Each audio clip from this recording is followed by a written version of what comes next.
Stefon Diggs here. I'm here at the first practice, the first fall practice. They out here getting it in, man. Shout out to my Terps and go Commanders. Let's go. That was Stefon Diggs yesterday at Maryland's opening practice. Terps, don't forget, are right here. You're home for Maryland football, the Team 980. They open up September 5th at home against Hampton, but they do have a Week 3 game on a Saturday night at home against Virginia Tech. Big year for Mike Loxley and the Terps. Stefon Diggs yesterday, knowing that he was all inked up by Washington. Not tatted up, but signed to a 1-year, $12 million deal, if the reports are right, from Ian Rappaport and Adam Schefter. Good morning. Busy show today. John Keim jumped on my podcast late last night or late yesterday evening. You'll hear a quick 10, 11 minutes with John on how this thing came together and a little bit more. Bob Malloy, who is a legendary, most of you know, one of the all-time great high school football coaches, the all-time winningest high school football coach, Coach Stefon Diggs at Good Counsel. He'll join me at 10:35. We've got somebody on from New England at 11:35 to talk about Stefon Diggs' season last year. Scott Turner will join us at 12. Scott was the first guy to offer Stefon Diggs a scholarship when he was an assistant coach at the University of Pittsburgh. And he's talked a lot about the relationship he's had over the years with Stefon Diggs. Let's get to it because unlike, play-by-play of, I can't even pronounce the quarterback's name. I've seen a lot of play-by-play of the quarterback that they took in the 7th round, a lot of his throws. A lot of play-by-play of his throws. What are the chances he gets one in the regular season? Let's hope that they are slim and none and near zero. But something like this yesterday is actually really of substance. This is, along with injury news, which you never want to hear, these are things that truly will be translatable and impactful on the team's regular season when we get there in about 6 weeks. The reports broke yesterday afternoon. Diggs to D.C., 1 year, $12 million.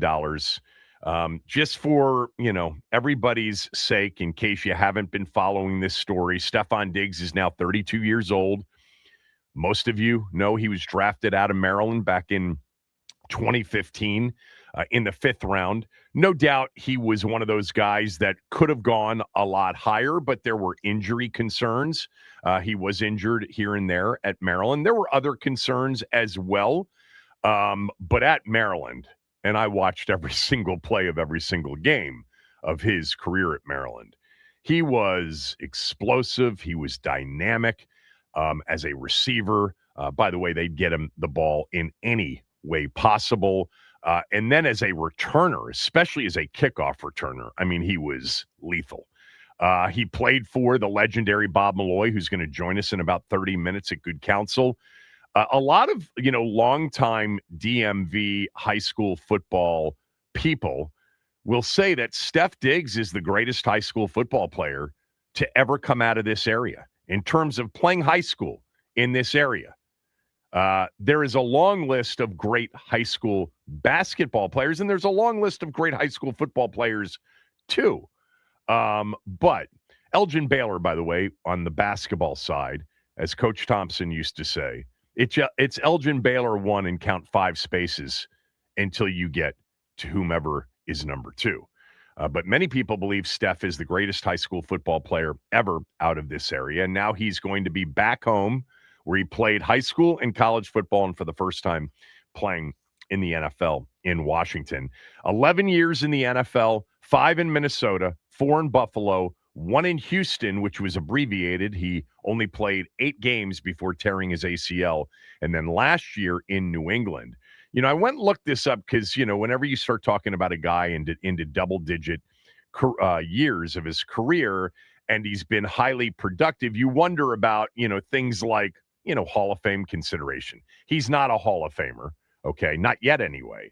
But he does have 942 career catches. That is 24th on the all-time list. He should, with one decent season, bust into the top 20 of all-time receptions. And another 2 to 3 years of reasonable productivity from Stefon Diggs. It doesn't have to be high-level productivity. He'll be near the top 10 of all-time catches in the history of the game. He's got 7 1,000-plus yard seasons during his 11-year career. He's got 5 100-plus catch seasons. He's been to 4 Pro Bowls. He was an AP All-Pro first-teamer in 2020, his first year in Buffalo, and then he was a second-team Associated Press All-Pro selection in 2022. Look, he is a different receiver now than he was earlier in his career. He's not the same vertical threat that he once was. But look, during the course of his career, he has been one of the best all-around receivers in the game. And last year, he produced solid numbers coming off an injury season, the most severe injury he's ever had in his career, the most games he's ever missed in his career in Houston. And he bounced back at a 50% snap percentage with 85 catches and 1,013 yards, leading the AFC champion Patriots in both receptions and receiving yardage. Less of a deep threat than he had been during the earlier portion or more recent portion of his career. But man, this dude, as we've talked about over the last, month for sure, as it became less likely that Brandon Ayuk was going to come here, his route running's always been exceptional. It was again last year. His catching the football is at a very, very high level. He catches everything. He's got great feel. He's got that great athletic feel, spatial vision, the whole thing, which really works well for him against zone coverage. And still, with great experience, super quick feet, super exceptional route running, he still beats man-to-man. More so on 3rd and 4, 3rd and 3, rather than 1st and 10 off the play action deep. I've said this about him ever since we started talking about Stefon Diggs as a possibility here. My favorite part of Stefon Diggs is that he is an absolute competitive badass. He's been that. You talk to any of the people that coached him, throughout, that's what he is. He is fiercely competitive. He is fearless as a football player. Over the middle, never flinches, never has. Tough, competitive, fearless, and just flat out helps teams win. Elevates quarterbacks. Has done that since the beginning. I mean, he elevated Case Keenum, for crying out loud. Josh Allen's numbers got better when he got to Buffalo. And Drake May's numbers were elevated from year one with Stefon Diggs on the field. His personality, we've followed the Stefon Diggs story. He's been described as many things: diva, difficult, short dose, great, for a year or so, and then perhaps wears out his welcome. But no one's ever questioned Stefon Diggs on game day. No one has. I believe that this came about for 2 reasons. One is that the Brandon Ayuk plan, which I do think was a legitimate plan for this team, going back to prior to the video barrage on social media, which was incredibly self-defeating, self-sabotaging, not to mention all the other things that were going on, without any action to help himself. And he essentially ruled himself out from this particular place, and probably any place for 2026. I would not rule out Brandon Ayuk for 2027. There are always redemption stories, especially, and second chance, third chance stories, especially for players with talent. But I think that when that became, essentially ruled out, Diggs became more of a possibility. And I think for Diggs, the truth is that if Ayuk was a possibility here, along with Terry McLaurin, he may have looked somewhere else where he would be the obvious number 2 or a 1A. Also remember that Stefon Diggs wasn't really a possibility until his trial for a felony count of strangulation and a misdemeanor count of assault and battery, until that trial was over where he was found not guilty on all counts. You know, he's had some baggage during his career, and that was the biggest baggage that he was toting around. But he was cleared of all charges. But even remember, after he was cleared in May, there was still a question of whether or not the league would do anything. Would they somehow be able to suspend him for conduct detrimental? Well, they decided and announced a few weeks ago that he was not going to be punished, in part because he was found not guilty by a jury. So that's kind of how it came together. Kyle will shed some more light on that as well. Look, for me, I think there are a couple of things to focus in on. Number one, he wants to be here.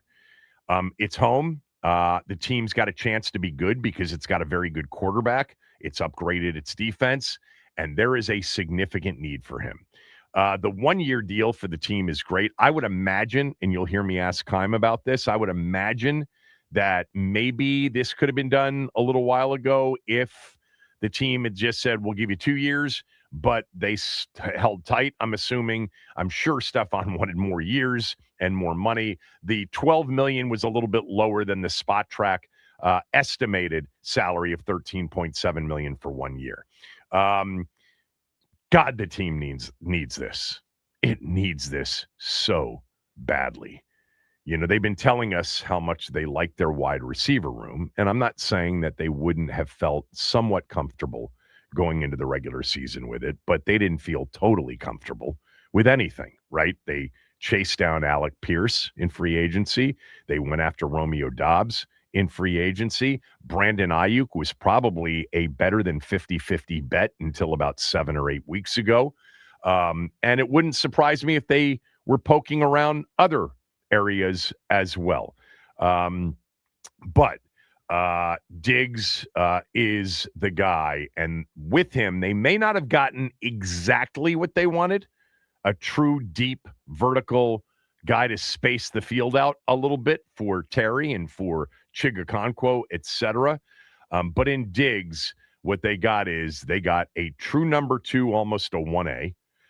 By the way, for Terry, he's never played with a 1A or a 2 before. Never. This is going to be truly helpful for him, obviously helpful for the quarterback. I've mentioned before about Diggs and his career. Except for the season in Houston where he played with Nico Collins, he's always been the number 1. And the only number 2 he's ever had that was legitimately a number 2 was Adam Thielen in Minnesota. But Diggs just gives this offense and Jaden a reliable route runner, a reliable move the chains receiver, and he's done it on big stages.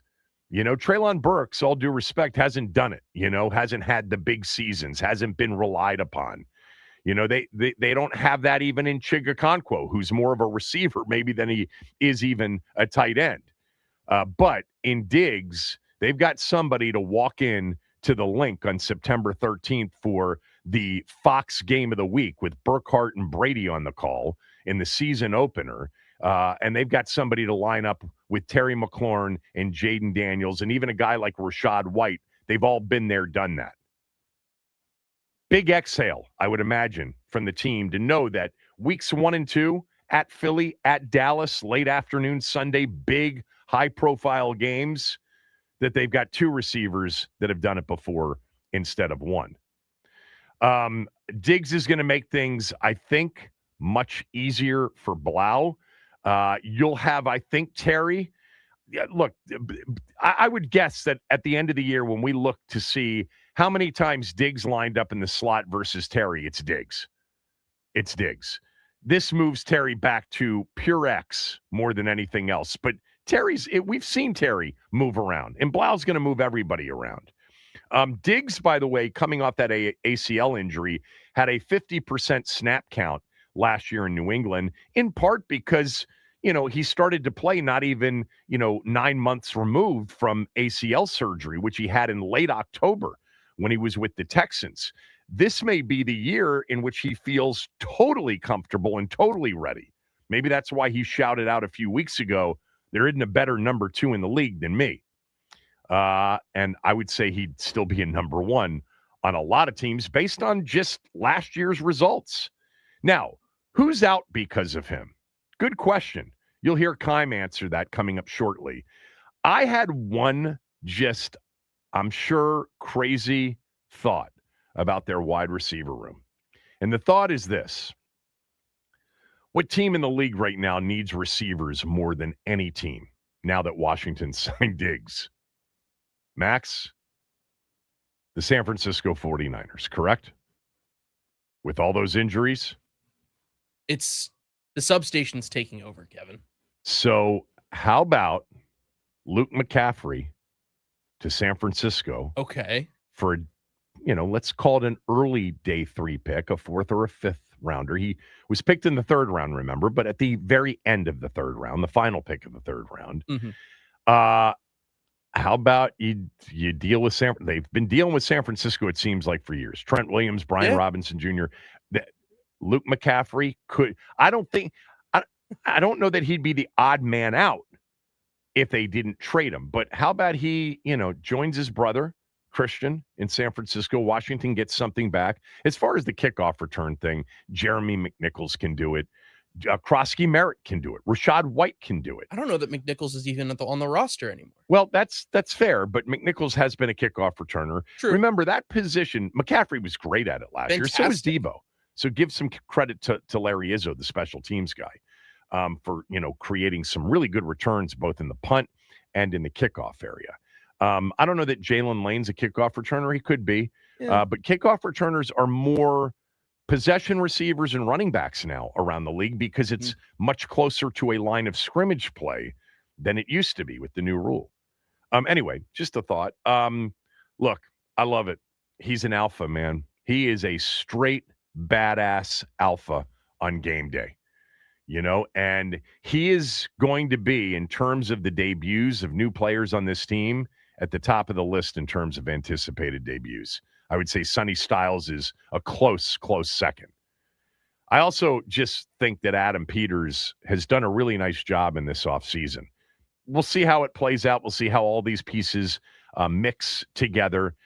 But I think the bottom line is they had a major problem on defense. The team was the worst defensive team in the league over the final 10 weeks of the regular season. In my estimation, it's the worst defensive team I've ever seen in Washington. And they went out and added, if you add Fabian Moreau to the mix, they've added 10 players, 10 to the defensive side of the ball that they're actually expecting some contribution from. And in the case of 6 or 7 of them, major contribution, starting level contribution. And then offensively, they went out and got a big-time pass-catching tight end who may be ascending. They got a veteran back to go with their very young back. They tried at receiver. They failed on the big swings. They added a couple of pieces in Diami, Van Jefferson, etc. But adding Diggs makes this offseason, from my standpoint, a solid B+ to A level for Adam Peters. A number 2 receiver and a number 1 tight end offensively added to the mix, along with all of the new defensive players. Can't wait. 3 new Terps, Chig, Nick Cross, and now Steph Diggs. And I'll tell you what, man, Diggs, this is a guy, he may drive us crazy. There are going to be 2 or 3 plays this year. We're going to be scratching our heads, throwing our arms up in the air saying, why did you do that? Why did you get flagged 15 yards for doing that? Why did you blow up on the sideline?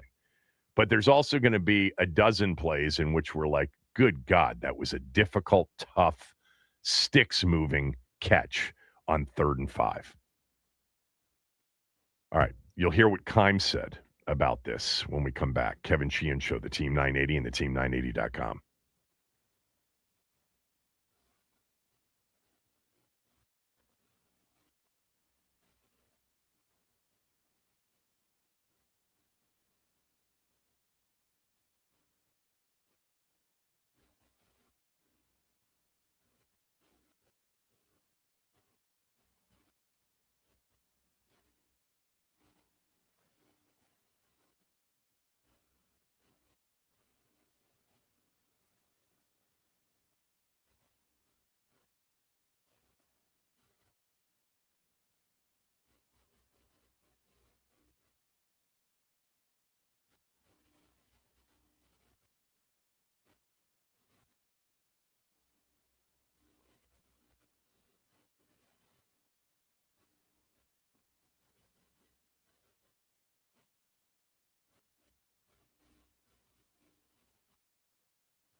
All right, joining me right now, my good friend John Keim from ESPN at John_Keim on X. John's got a podcast, The John Keim Report. And of course, you can read him and his coverage of this team. So we can do a more in-depth conversation as we approach the end of camp or the beginning of the regular season. But let's focus on Diggs here. How did it happen? How did it come together? So they've been talking to him for a while. And, I'd always use words like monitoring, but it's the same thing, right? Like, what's going on. They've definitely had interest for a while. For a long time, it certainly seemed like, Diggs may be a little bit more costly than what they want to spend, but there was another guy that they thought might be here. This is a few months ago, right, with Brandon Ayuk. Yeah. But they stayed in touch with Diggs. They knew he wanted to be here. And, I know certainly over the last month, you would think that this got a little bit more a lot more realistic. And I knew earlier this week that there was definite optimism that this would occur. So I think it's a combination of things. I don't think they were looking at anybody else, certainly nobody else that was free, because nobody else really made sense for them. And so it's a natural fit, man. Like, he wanted to be here. They needed another guy. And they finally got it done, and so here we are. Let's just we did this the last time we talked, which I think was on radio, but we both understood that 8 weeks ago, we'll go back to the video series on social media with Brandon Ayuk, that was a definite possibility until he started the video series. But I just want to make sure that we had ruled it out a week ago when we talked. I mean, now it's absolutely ruled out, correct? Yeah, I know. It's like, listen, everything I always hear is, well, you can never say never. Of course. And I think in this, but 27 maybe, not 26. Right. It wouldn't make sense. Like, honestly, man, like, I'd want a lot of distance between last month and anything beyond that. So if I were them, I don't know. You don't need to invite that into anything right now. I think they're in a good spot. I think they're in a really good spot. And I think would be the thing. But yeah, the phrase I would always hear is never say never. But, so it would represent a dramatic change. Yeah. Is it fair to say with this signing that while they've been telling us that they're completely pleased with what they have and, essentially implying they're willing to go into the season with what they have, that they weren't? Well, I think so. There's two things here. They liked the room. I don't think that at all was insincere. The room is better than it was in terms of the depth. It's better than last year. So you can like that part, like you like rehab. Clearly, they wanted something a little bit more because they've looked for it all off season, right? Alec Pierce, they were able to sign him. Dobbs, they were on him. I mean, possibly Carnell Tate if he had fallen to 7. Right. So my point is, like, while you can say, like, and I don't, again, you can like that room and realize that there's a little bit more that you need. And I think that's where they were always at, because again, they monitored him. I think sometimes too, like, get in here and see what you have. Like, what if you remember, like, when Terry McLaurin was a rookie, you knew he was going to be really good. You saw it in practice. Like, I don't remember too many rookies, certainly after the first round, when you come in and say, like, wow, that kid's going to be good. But you saw it. So maybe you see something like that from some, like a Williams or something like that, and you're like, okay, maybe you don't need to go out and do something. But I know, like, this was always an option. They had always been looking for something more. And so I think, like I said, while you can like it, you like it. I mean, the depth is better. Like, look at what they have now compared to what they had last year. The guys that they were bringing in off, from the practice squad last year compared to now, it's ridiculous. So you like that, but you knew you needed more. The deal ends up being reportedly from Adam Schefter, right? A 1-year, $13 million deal. Are you hearing that that the holdup on money may have just been years? He wanted another year? I'm not positive on that. So I don't know. You listen, man, what would make sense, right? It's almost always that. And he hasn't been a 1-year guy, so that would make sense, right? But I don't know that for certain. All right. What version of Stefon Diggs do you think the team is getting at this point in his career? Good question. Listen, man. Like, is he going to be the guy who was a Pro Bowler a few years? He's going to be 33. Like, there's a natural de-evolution of a player's game, right? Like, we always see that. I think what you need to get from him is be a solid target for Jaden. You know what I mean? Give someone else good opposite Terry McLaurin. The difference for Diggs here is he doesn't have to be the guy. That's Terry. You know, I think for him, can you come here and be like, if he came here and caught 60 to 65 passes, that's pretty good. Yeah. That'd be really good for them. You know what I mean? Like, so be that guy and be a guy that you can rely on. You know, be more than just a possession. You know, like you just say, okay, you're just a guy who's no, you can do a little bit more. And, you know, he's coming off a year where he averaged, I think it was like 4.1 after the catch, which is like his best since 2019. He had like 20.7% of his catches were for 20 plus. That was one of his better numbers in recent years. So there's still some things you can do, but like you get into the situations. Red zone, 7 touchdown catches the last 2 years out of 14 catches overall. Like, help them in those areas. Be a solid guy opposite McLaurin. And if something happens to McLaurin, can you be that guy for a few games? And here, the other thing, like when you look at his numbers last year, he had like 5 100-yard games, but he had a lot of games like, I think everything else was under 70. So it's not like there was this, you know, it was like, hey, you're capable of some really good games, but maybe in other games you're going to be a solid guy here, here, and here. You know what I mean? And they would take that. I mean, that'd be a good thing for them. This is the best guy that Terry has played alongside. Oh, no doubt. Yeah, you're right. Yeah, I pointed out too for Diggs. What's really interesting is other than the 8 games he played in Houston with Nico Collins, he's never been anything but the number one. Right. And this will be a new spot for him to be in. And he did say a few weeks ago, I'd be the best number 2 in the league. I do think it'll be interesting. I think most people will view it. It doesn't need to be viewed in this context really anymore. I mean, the NFL seems to be moving towards positionless football like basketball has. But, you know, Terry's the number 1 and Diggs is the number 2 in this offense. Yeah. Automatically. Yeah. They didn't solve a challenge that I think they wanted to solve in this offseason, and I think you obviously have talked about this a lot as well, and that is a true vertical speed threat. You know, Pierce could have been that. Ayuk could have been that.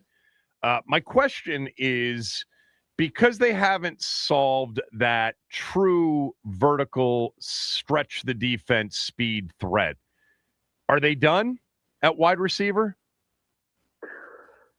I don't know that you're ever done, are you? Like, what if somebody else good becomes available? He's like, hey, this guy would help. Like, you can't be done. Why? You know what I mean? So I think sort of something else popping up that was unexpected, you know, but who knows what happens in final cuts, et cetera, who might come free that like, oh, this guy could help just because of his speed. That we'll see. Like, maybe there's a guy at the midseason. I don't know. But I don't think listen, man, you're 5-12. You should never be done, right? So I don't think they're done. But I don't know that. I don't think you can. There's nobody on the open market right now that's going to be coming in here. No, the suggestion that a guy like Kayshon Boutte could be available in New England because of Dobbs, because of A.J. Brown, because of the depth they all of a sudden have. I mean, he's been, but that's been true since for how long? Like, I know. But New England, there's no urgency post-draft to do it. We'll see what happens in camp if they got to the point where they were interested in it. And I don't know that New England will be doing that, and I don't know what his value would be. But you know, I don't know. I think I think they feel pretty good.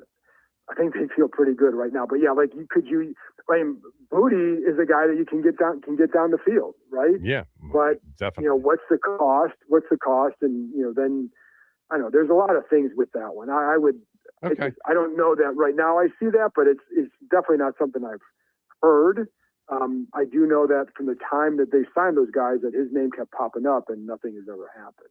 The other thing too is to see, okay, now that you have this guy, and let's say yes, you definitely still you definitely still like something else that's more explosive. How does this offense help you get there as well with what you have? Because Terry can still be that guy. Okonkwo at tight end can be a guy at that position that gives you some of that. Can you get more of that? That's the thing we'll have to see. And if you don't, and maybe Booty's available down the road, then maybe something like that would make sense. But yeah. Whose chances did he hurt the most of making the team? I'd say right now, probably Van Jefferson. Yeah. But that's just because I look at it like, all right, obviously you got Terry Diggs and then Antonio Williams. Jalen Lane is a really good punt returner. Diami, they like Diami, and Trey Burks has had a good start to camp. And Luke McCaffrey has made some plays in camp, like Plus is a kickoff returner. Kickoff returner and the special teams. But there's a lot that they like of whether or not people think like he should do more, having been a third-round pick. They do like what he gives them now. I mean, listen, we all know, like, if you've been getting more out of others at the position, you don't have to make these moves, but you're not. But he still has value for them. And so, like, how many receivers are you going to keep? If you wanted to keep Van, that's number 8. But he's also a guy that he does have some speed. I know. So we're talking about that. And I've been telling people they like him because he's a pro's pro. This guy does everything well. Right. And so, like, I say that, and then I think, well, maybe not, because of those. Like, he does offer something that you don't have. And so you always look for those kind of guys, too. But, like, are you really going to keep 8? Maybe there's a trade in there at some point. I don't know. Can I tell you what I threw out in the open? Sure. Yeah. San Francisco needs receivers desperately. Luke McCaffrey to San Francisco for a pick. And who's going to return kickoffs? You've got options. You've got Jeremy McNichols. You've got Rashad White. You got Bill. Bill could do it. You got Bill. You can have Antonio Williams can do it. Right. So I mean, I don't think he did in college. He did punt. Yeah. But they're going to work him in there. Like, they're going to see. Listen, Luke can do that. We're not talking about Brian Mitchell. No. So, but he was pretty good last year. It's a different kickoff return, obviously, than we've ever. I'm not taking anything away. My point is, like, we're perspective. And so, like, if he makes a team, this is what it is. But could you see value somewhere like that? Like, I mean, I think you're going to, because I could see that, because I think each one of these guys can make a case for belonging on the roster. You're the best. I know you're busy. I appreciate you doing this. We'll talk in a few weeks before, they wrap up camp. Thanks. All right, Kevin. Look forward to it. Thanks. John Keim, everybody. Up next, the all-time winningest DMV high school football coach, the great Bob Malloy, who coached Stefon Diggs at Good Counsel. You'll hear from him when we return. Kevin Sheehan Show, the Team 980 and the Team980.com.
All right, we are expected to be joined here shortly by flat out the greatest DMV high school football coach of all time, Bob Malloy. He coached Stefon Diggs at Good Counsel.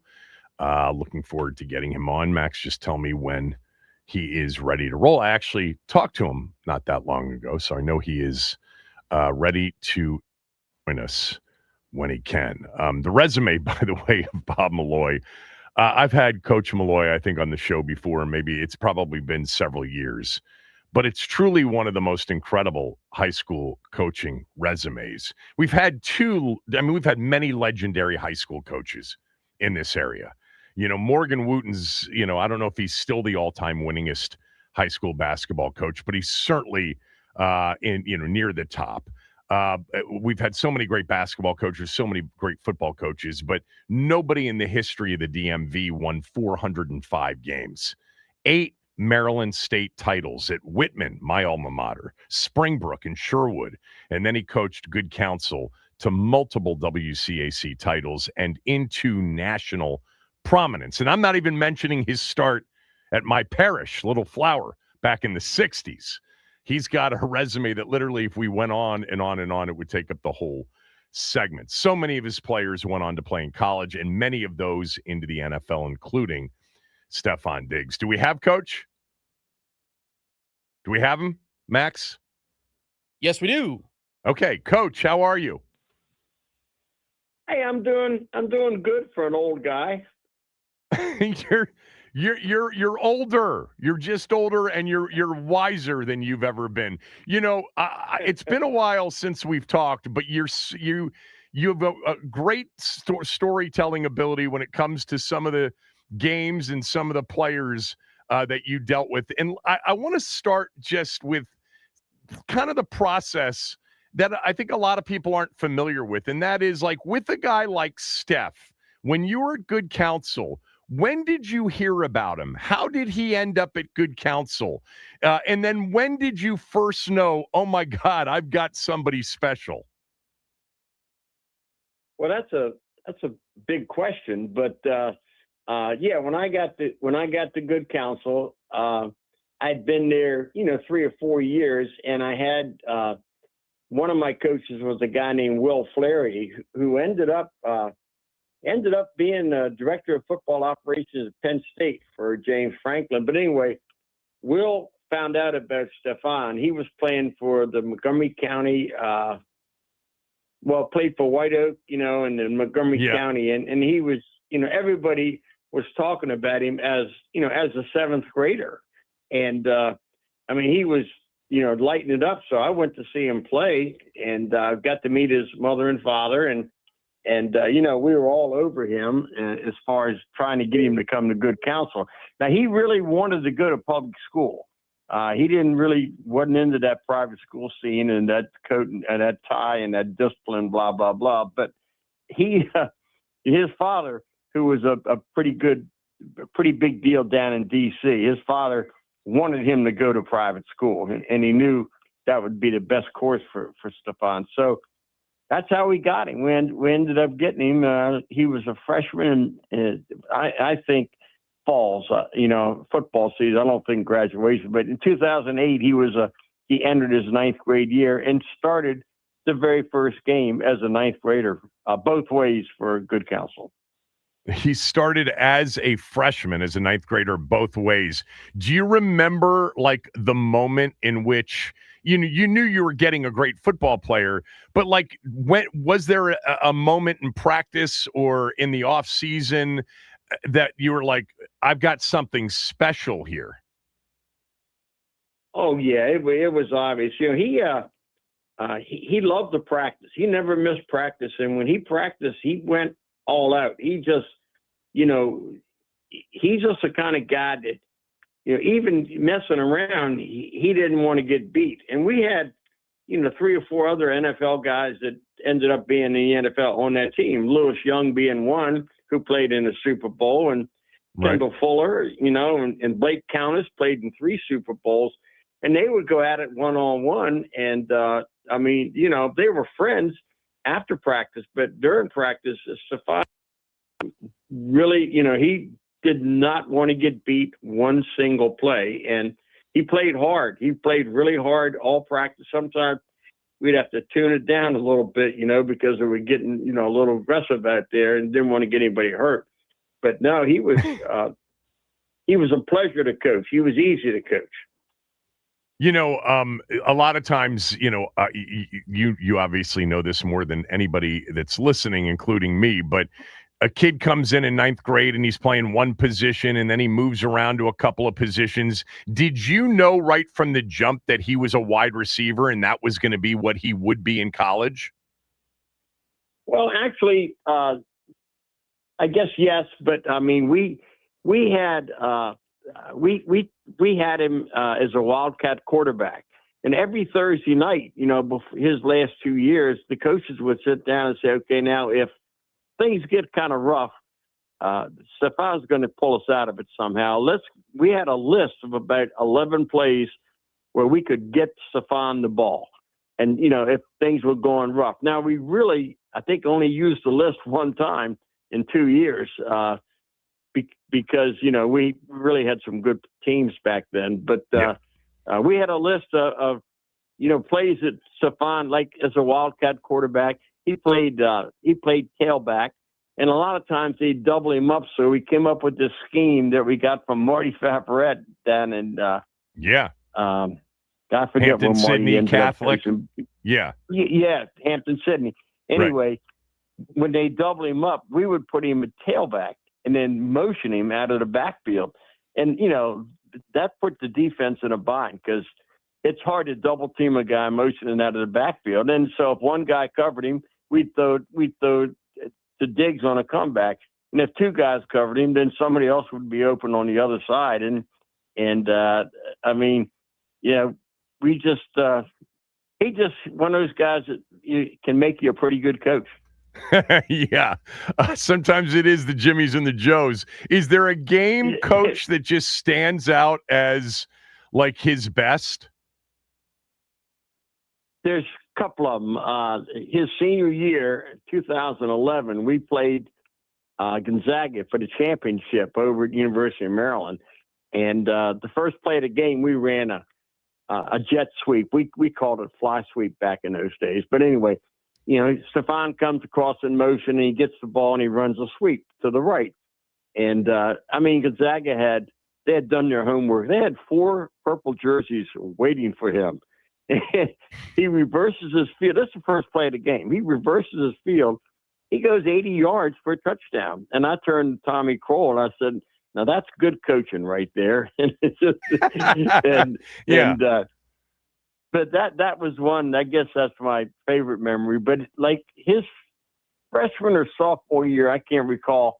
We played Gilman from Baltimore, which was a powerhouse, Bill Poggi, and ended up being the head coach of Michigan, and they were good. And so they get the opening kickoff. It's a home game at Good Counsel, packed house, Friday night, lights on, and they take about a 7-minute, and they just punch it here, punch it there, and 7-0 Gilman. They kick off. Stefon goes, he's like a 10th grader, I think. He goes 85 yards with the opening kickoff. And it's 7-7. So we kick off to them, and it's the second quarter, and Gilman does the same thing. They come down and bang, bang, bang, and scored again, 14-7. They kick off again. Diggs goes 80 yards with this to kick off. And so anyway, the game went on back and forth. And of course, they squib kicked it the rest of the next 3 years. They didn't kick it deep to him. But he was so talented. He played defense and he played special teams, and he just wanted to be on the field. He just wanted to be out there. At Maryland, he was just an unbelievable kickoff returner. And I've always wondered why. I mean, when you've got a number one receiver, you typically don't want him on the return teams because you don't want to risk him. But, people used to say, and you're a lifelong Redskins fan, Skins fan, and Gibbs used to only use Darrell Green, as you remember, in big games and big moments as a punt returner. But some people think he would have been the greatest punt returner in the history of the game had he done it regularly. Stefon Diggs, had he been a returner at the pro level, a regular returner, he would have been one of the best ever, don't you think? I think so. I used to be disappointed when the Vikings, they always seem to try to out-coach everybody and out-X and O everybody, would just get the ball to Diggs and let him do his thing. And they would, I don't know. I just thought, they did a poor job of getting the ball to it. One of the best receivers on the planet. And, right. And I'll tell you, he was easy to coach. But, if he didn't get the ball, he doesn't like that. You're going to hear from him, and rightfully so. You got all these other guys. Diggs was by far the best receiver on the Vikings team, and he wasn't getting the ball very much. And so anyway, that made him mad. And he's out there to win and get the ball. And you saw that one game that he won the game single-handedly there at the last play of the game. Yeah, the Minneapolis Miracle, sure. That's the kind of stuff he can do. And now that they got somebody to, I'd say, go with McLaurin. McLaurin's obviously a very good player, but I don't know if he's any better than Stefon Diggs. Now you got two of them, one on each side. It's going to be tough to deal with both of them. By the way, you mentioned, and we're talking to legendary high school football coach Bob Malloy, 47 years as a coach, and 405 wins. I think it's still top 20 nationally all time, something like that. But he coached Stefon Diggs. You mentioned if he didn't get the ball, he didn't like it. And we've seen, I remember him, lighting Kirk Cousins up on the sideline in Minnesota. And that's been part of Stefon's overall, it's been part of him. People have said unbelievable competitor, unbelievable player, but if he doesn't get his way, he's a diva wide receiver. Do you remember any specific examples of him coming back to the sideline and not being very happy about not touching the ball? Does anything stand out as one of those moments? No, not in high school. But the problem that he like his senior year, we were 12-0, and he didn't play a lot and never played in the fourth quarter, and I know that pissed him off. I know he wanted to play the whole game, and he wanted to play both ways, but you just couldn't, because every time he touched the ball, he would score, and or not every time, but really, for your listeners out there, if they want to watch some entertaining stuff, you go to YouTube and look up Stefon Diggs high school highlight tape. And I look at that every now and then. I went, wow. Yeah. He did stuff that was really amazing. It's just like 5 minutes of pure entertainment of watching him perform the way that he could perform. But no, I think that was he understood, you couldn't run the ball. You couldn't run it up on people, and we didn't. And he understood that. And so he wanted to play the whole game, but he knew that he couldn't. Some of you guys have told me over the years, including, Tom Kroll, who you mentioned already, that Diggs can easily be called the greatest football player to come out of the DMV of all time. Do you agree with that? You've seen them all pretty much. I don't know. I don't know if he's certainly in the conversation. He's getting paid $12 million a year. So, obviously he's one of them. But as a high school player, pardon? As a high school player, where does he rank among the all-time greatest DMV high school players? Oh, that's a tough question, but he's certainly in the conversation. And we had at our school Kendall Fuller and but DeMathis had their share, St. John's has had their share, Gonzaga had Caleb Williams. I mean, there's so many of them that came out of this area. To be honest with you, Richie Anderson from Sherwood and Tyree Foreman Vernon Davis.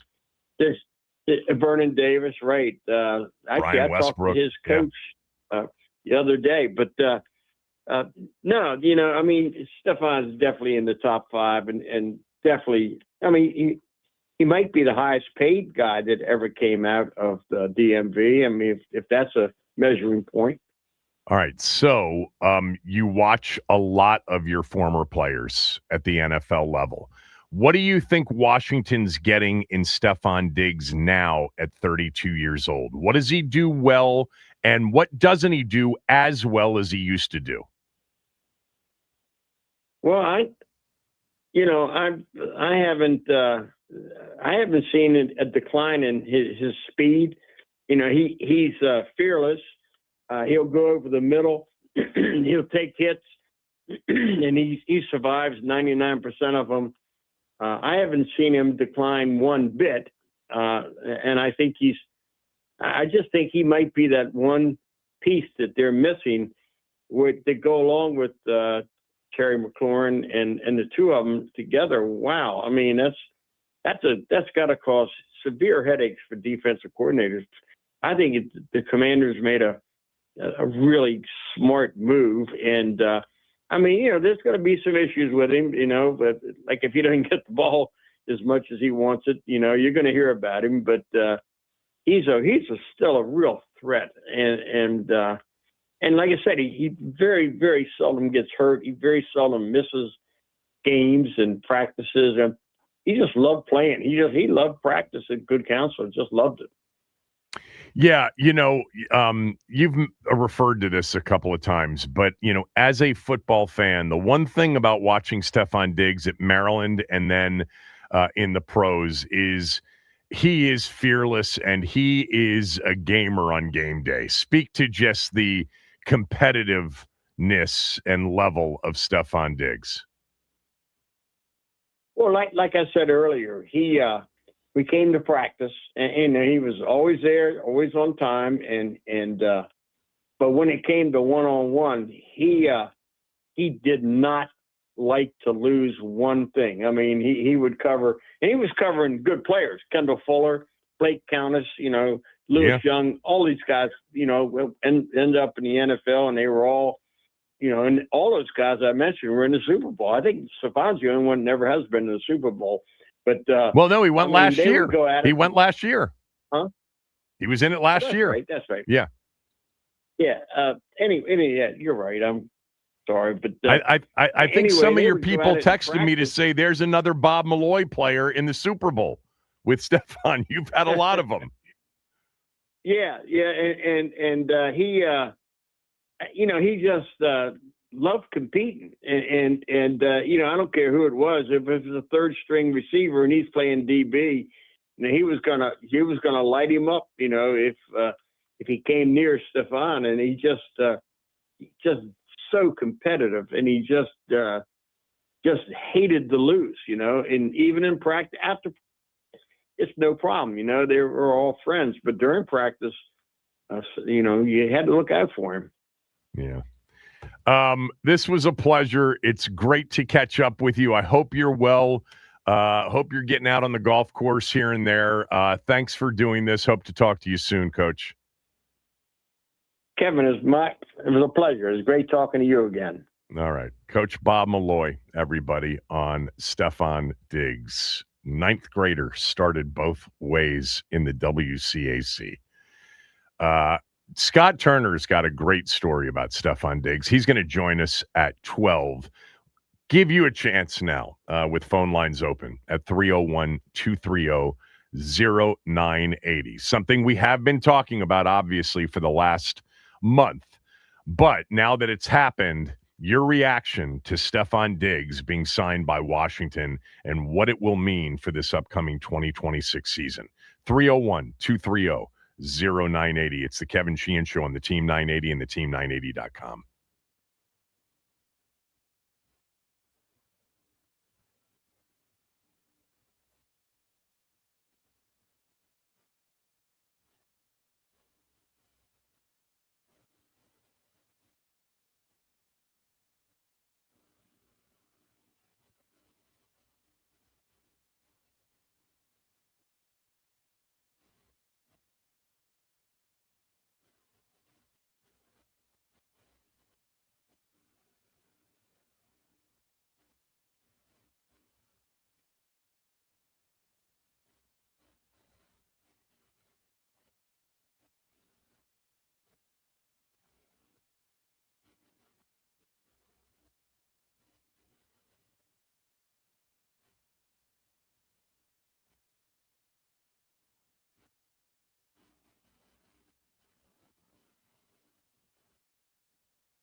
Sheehan's going to try to work the ball on the boundary. Keenum steps into it. Pass is caught. Diggs! Sideline! Touchdown! Unbelievable! Vikings win it! The Minneapolis Miracle, January of 2018. Case Keenum to Stefon Diggs, 61 yards, the first ever NFL playoff game to end in regulation with a walk-off touchdown. Something else about that game I will get to here shortly because a rule changed after that particular game. That was a thrilling game. Case Keenum, I mentioned on my podcast, totally butchered it. My fault for those of you that tweeted me. I said that Case Keenum then came to Washington the next year. I was wrong. He came to Washington 2 years later. Alex Smith, of course, was the starter in 2018. But Case Keenum the next week against Philly in the NFC Championship game, the Vikings got run out of the building. That was the Philadelphia first Super Bowl, their win over the Patriots. But that Viking team was really good. And for Case Keenum, that would be the last year that he would be the starting quarterback because they went out and got Kirk Cousins, who came in and started for them in 2018.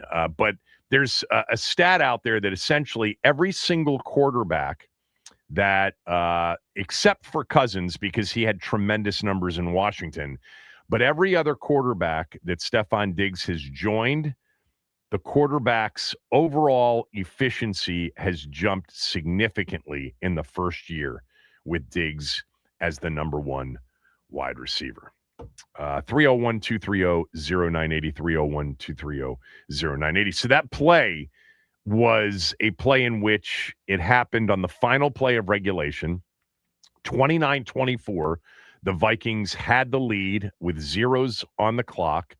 They were moving on to the NFC Championship game. The Saints were headed back to the locker room, except for back then, and I say back then, it wasn't that long ago, but it was now 8 years ago. Back then, you had to kick the extra point, or at least attempt it for the game to be official.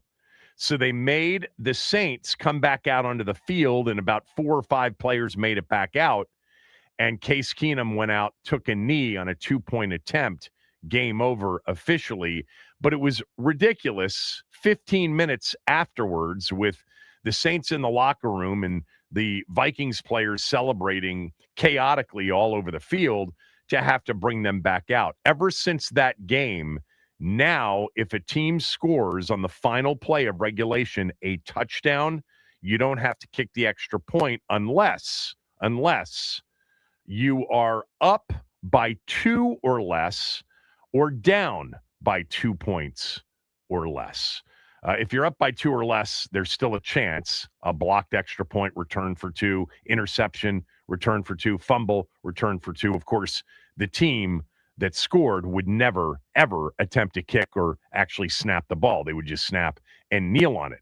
With a 2-point lead, they would never risk that. So that's why now you don't see those PATs kicked unless they are meaningful on a final play of regulation touchdown. The other thing about that game, Minnesota was a 5.5-point favorite. The game landed on 29-24 without an extra point attempt that could have made it 30-24. So Saints plus 5.5, ticket holders winners. Minnesota minus 5.5, ticket holders losers. All right, 301-230-0980. I enjoyed that with Bob Malloy. I've known him he's been a listener to the station periodically over the years. One of the greatest high school coaches, obviously, in the history, the greatest football coach in the history of our town, and a big Skins fan lifelong. I know he's excited to see Diggs back in D.C. All right, 301-230-0980. Let's start with Skip. Reaction to Diggs. Go ahead. Kevin, before I start, just a personal privilege. The other day, I was called out by G. I love G about the greatest player in the history of the WNBA. He needs to listen. I did not say the greatest player, female player ever. So I just wanted to get that in because we've had a lot, Max. We've had a lot of people in recent weeks that are coming on and then referring back to a conversation 2 or 3 days earlier, sometimes a week or two earlier, just to set the record straight. Skip, you know I love you, but you're reminding me, this is like the third time this has happened in the last couple of weeks, I feel like. You tried to defend me, but he just didn't listen. I did. Yeah, you tried to defend me. Because I looked it up. Asia Wilson, in terms of WNBA players, she's on the list at number 1. She's on a lot of lists at number 1. And G thought I said greatest female player in the history of women's basketball. I did not. I said the WNBA. You said in the WNBA. Even though a case could be made that Asia Wilson will end up being the greatest ever. Let's move on from the WNBA and talk about Stefon Diggs. So, this, to me, this completes the off-season acquisitions overall of the roster for Adam Peters in fine fashion. The best available receiver, the best receiver that Terry McLaurin will have ever played with in his career. Easily. Yeah. And a guy that still got something in the tank, could definitely be the best number 2 receiver, in the conversation. I mean, I know there's some other people out there that are younger and bigger and all that, but production-wise, he's certainly, in the top 3, 4 of the best number 2 receivers that you could possibly have on your team. So I think for Adam Peters, other than maybe a center, but it's hard to find an available center out there.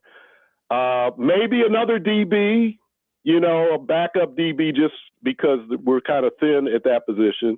But other than that, well, they've been adding DBs here recently, obviously with Douglas and Fabian Moreau. He's been working. He's trying. So I think we can look at Adam Peters' work in this offseason and say, I give him an A I do too. For the overall the roster. And as far as Stefon Diggs, I mean, now an extra target who can play the slot. He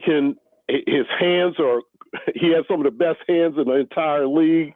Yeah. When you need that clutch catch, when you got to have it first down, that Zach Ertz was known for.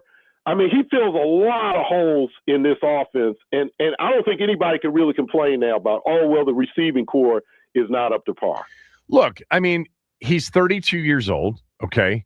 There is a chance that he enters the 2026 season and we start to see some decline from a wide receiver at 32 years old. This is a franchise, let's not forget, that a year ago essentially said, we're not paying Terry McLaurin because, in part, we don't want to pay receivers as they're entering their 30s because our research, our analytics department believes that the chances of falling off the cliff and being more injury prone are significantly higher once you get to that point at that position, maybe more than any other position. By the way, in many ways, they were proven right, although perhaps Terry's absence in the lead up to the season was a factor in that. No one will ever know for sure. But in terms of if you just get from Diggs what New England got from Diggs, you are so much better in that wide receiver room than you were before yesterday. There's no doubt about it. But there are no guarantees either when you're getting a player at that age. Thank you, Skip. Speaking of G from the shop, what's up? Yeah, Skip my mind. He right. I heard that before, that I don't listen. I've heard that a lot. I think I've told you that before. Yeah, and that's why I called, because you said Stefon Diggs is the best high school football player to ever come from this area. Okay, that's what I thought you were going to call about. Okay, so give me your top 3. Give me your top 3. Top 3? I got to say Joe Hayden, man. Joe Hayden coming out of Friendly High School. Yep. We knew who Joe Hayden was, like, pre-internet. Like, this was early internet days. Joe Hayden was a star. His brothers could play, too. So I would say Joe Hayden, Navarro Bowman, coming out of Suitland High School. Yep. If he didn't get hurt, Patrick Willis and him, animals for San Francisco. Yep. And coming out of Suitland, he was a monster. He could play basketball too. His son is one of the best players in the country right now on the basketball court. Navarro Bowman is number 3. I would say I would have to give it to, you know, who else? Evan Royster. Ooh, yeah. Penn State and played for us. Yeah. But we talking high school production.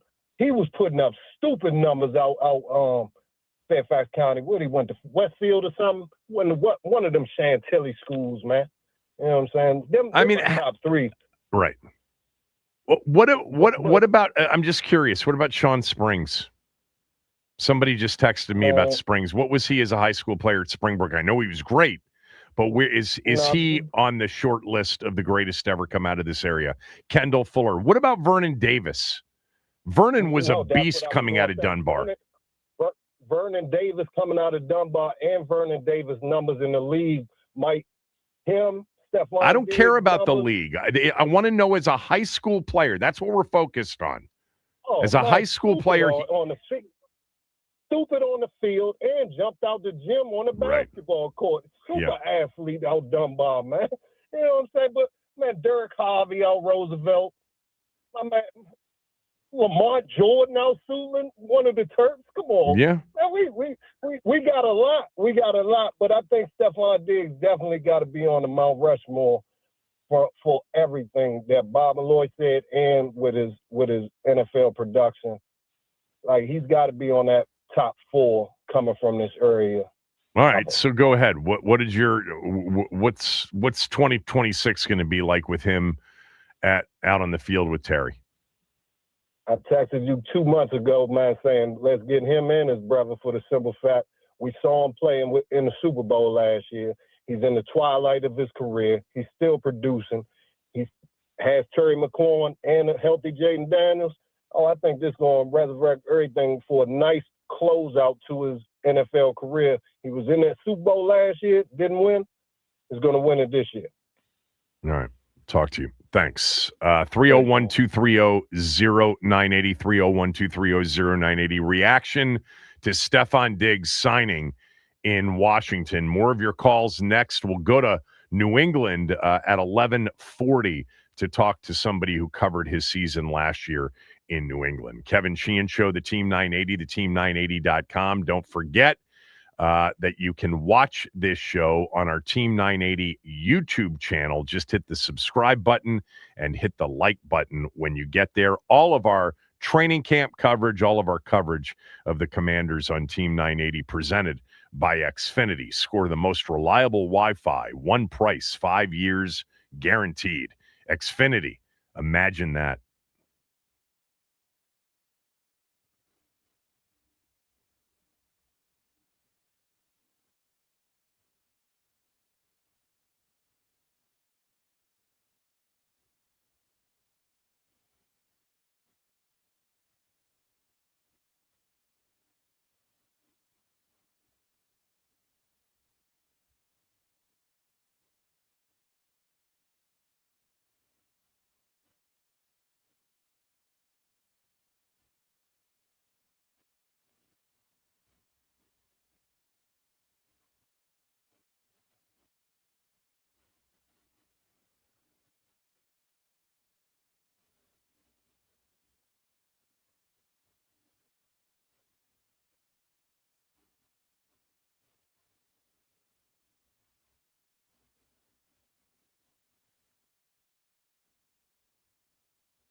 I mean, this topic can be renamed greatest high school football players in the history of the DMV because my Twitter's lighting up. Big Tony also just called me during the break and said, how can you guys forget Jonathan Ogden? Jonathan Ogden played at St. Albans. He's in the Hall of Fame. I'll lean on someone else. I'm much better in the basketball category than I am in the football category when it comes to high school football players because I've watched a lot more high school basketball in the history of my life in this town than football. But he mentioned Jonathan Ogden and Darnell Dockett, who went to Paint Branch. There's so many others that are being mentioned. Michael Vick does not count, people. That's Tidewater area. That's not the DMV. Lawrence Taylor doesn't count. That's Williamsburg. That's down south. That's anybody from Roanoke doesn't count. Anybody from the Tidewater area, that's not the DMV. Baltimore is not the DMV.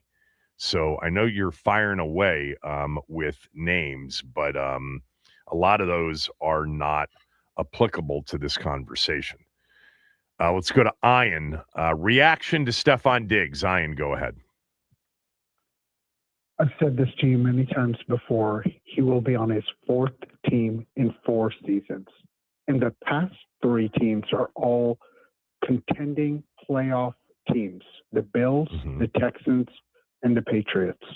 Yes, he is more famous for off the field than on the field, and that contributes to why that's not true. On. He's not more famous for that. Okay.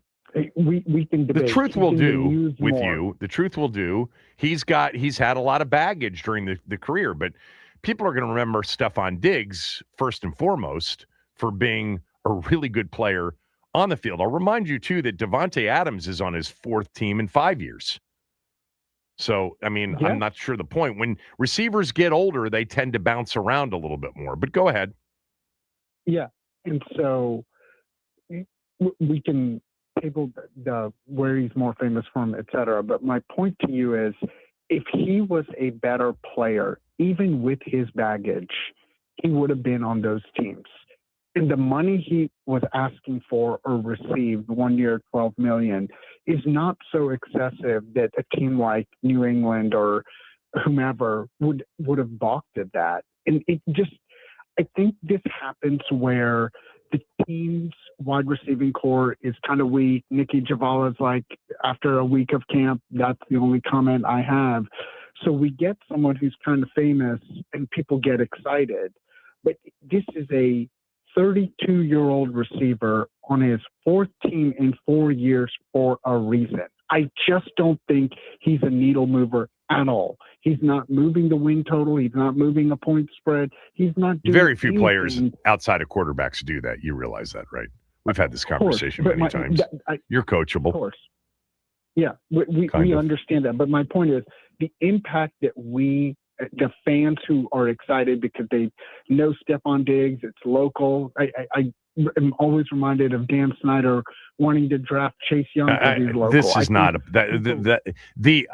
I couldn't stand the Dan Snyder, Dwayne Haskins, Chase Young. Oh, let's draft them because they're local.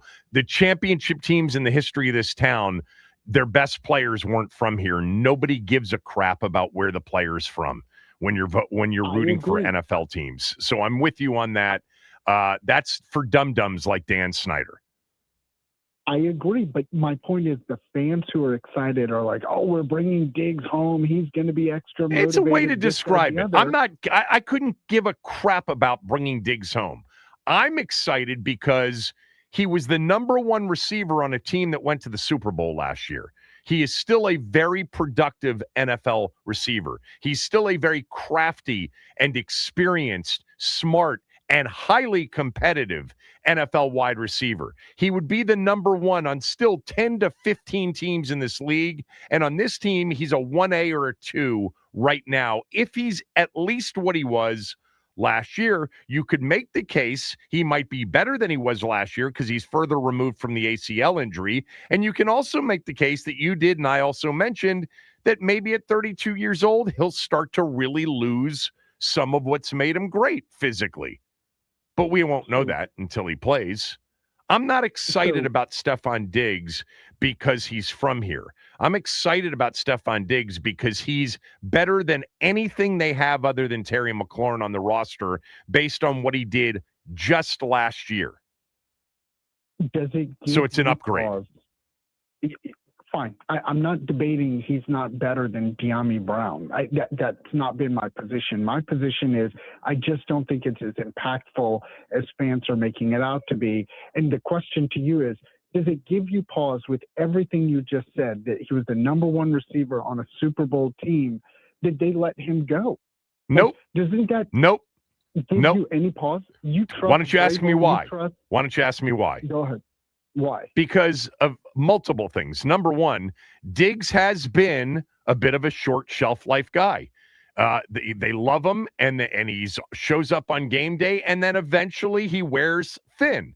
If you get a great year out of Stefon Diggs or two really good years out of Stefon Diggs, that's all you're looking for at this point. Number two is he's a 32-year-old receiver, and they had a chance to go out and get A.J. Brown and Romeo Doubs to add to their receiver room. So, yeah, they upgraded their receiver room, even though Diggs was their number one last year. Diggs is a number two now. There's no doubt about that. But he's certainly one of the better number twos. And Ian, he shows up and helps you win on game day. That's the most important thing you're getting with him, unless you're right and the skill set falls off a cliff at 32 years old. Let me move on to Frank. Frank's been on hold for a while. Frank, go ahead. Morning, Kevin. I grade this trade as a B+. It's not a trade. It's just a free agent signing. Sorry. Excuse me. Sure. B+. Instant upgrade for our wide receiver room. There's no doubt about it. Aside from Terry, and again, he might be a 1B to Terry's 1A. The cons, and this is where I'm curious about your opinion, is that he's obviously not a burner. He's not a lengthy, he's not a super all wide receiver. And I think that he's going to take some development opportunities away from, Burks, De'Ami, Luke, and possibly even Antonio Williams. Okay, I've heard that. A friend of mine is absolutely convinced that it's a bad move because it means Antonio Williams isn't going to see the field as much. Let me just remind everybody, Antonio Williams hasn't played in one NFL game, and he was a third-round pick, not a first-round pick. We have no idea whether or not he's ready to play in the NFL. In fact, the early reports is he's got a ways to go to be a guy that you can put on an NFL field and feel really comfortable that you're going to get NFL-level production. In terms of Burks now is at that point in his career where if they really thought he was a true number two or even a 1A, they wouldn't have made this deal. They would have sprung him on everybody at the beginning of the season. This is clearly a reaction to what they have as much as the availability of. All right. Let me get to Steve in Damascus. Steve, go ahead. I went to school in Rockville, Maryland, back in the 70s, and Mike Curtis from the Baltimore Colts played Richard for Montgomery High School. Yep. He was a linebacker, went on to Duke, and of course played for the Baltimore Colts, and I believe he won a championship. He did. He won a Super Bowl, and he punched a fan out on the field, if you recall, Steve. I know you do. Who ran out on the field, he's the one decked that him. Clotheslined that fan. Yeah. And he was a Hall of Famer. Played for the Redskins briefly. Yes, he did. And there was one other one, Bob Windsor. He played for the 49ers. He went to Montgomery College. Wow, went to MC, but where did he go to high school? Yeah. Oh, I'm not sure. Okay. I know he went to MC. All right. I would guess he was in the local area. Steve, thanks for the call. Appreciate it. All of you on hold. We got to get to a guest now. We're going to come back and take calls next hour. Scott Turner is scheduled to be on at noon, although there may be a snag with that. We may have to push him back to later in the hour. But I will give all of you a chance at some point during the show today to weigh in on Stefon Diggs. Kevin Sheehan Show, the Team 980, the team980.com. We're also free and live on the Odyssey app. I want you to know that Window Nation sells doors in addition to windows, and they're offering all of their windows and all of their doors during the month of August for 50% off. You'll pay half price on anything you purchase from Window Nation between now and the end of the month. Add to that, if you choose to finance the purchase, no money down, no monthly payments, and no interest for 2 full years. You can't beat that offer. By the time you start paying for your brand new windows, it'll be 2028. And you will have already realized the savings, utilities-wise, of more efficient windows, more efficient doors, providing you with lower air conditioning and lower heating bills. It all starts with an in-home estimate.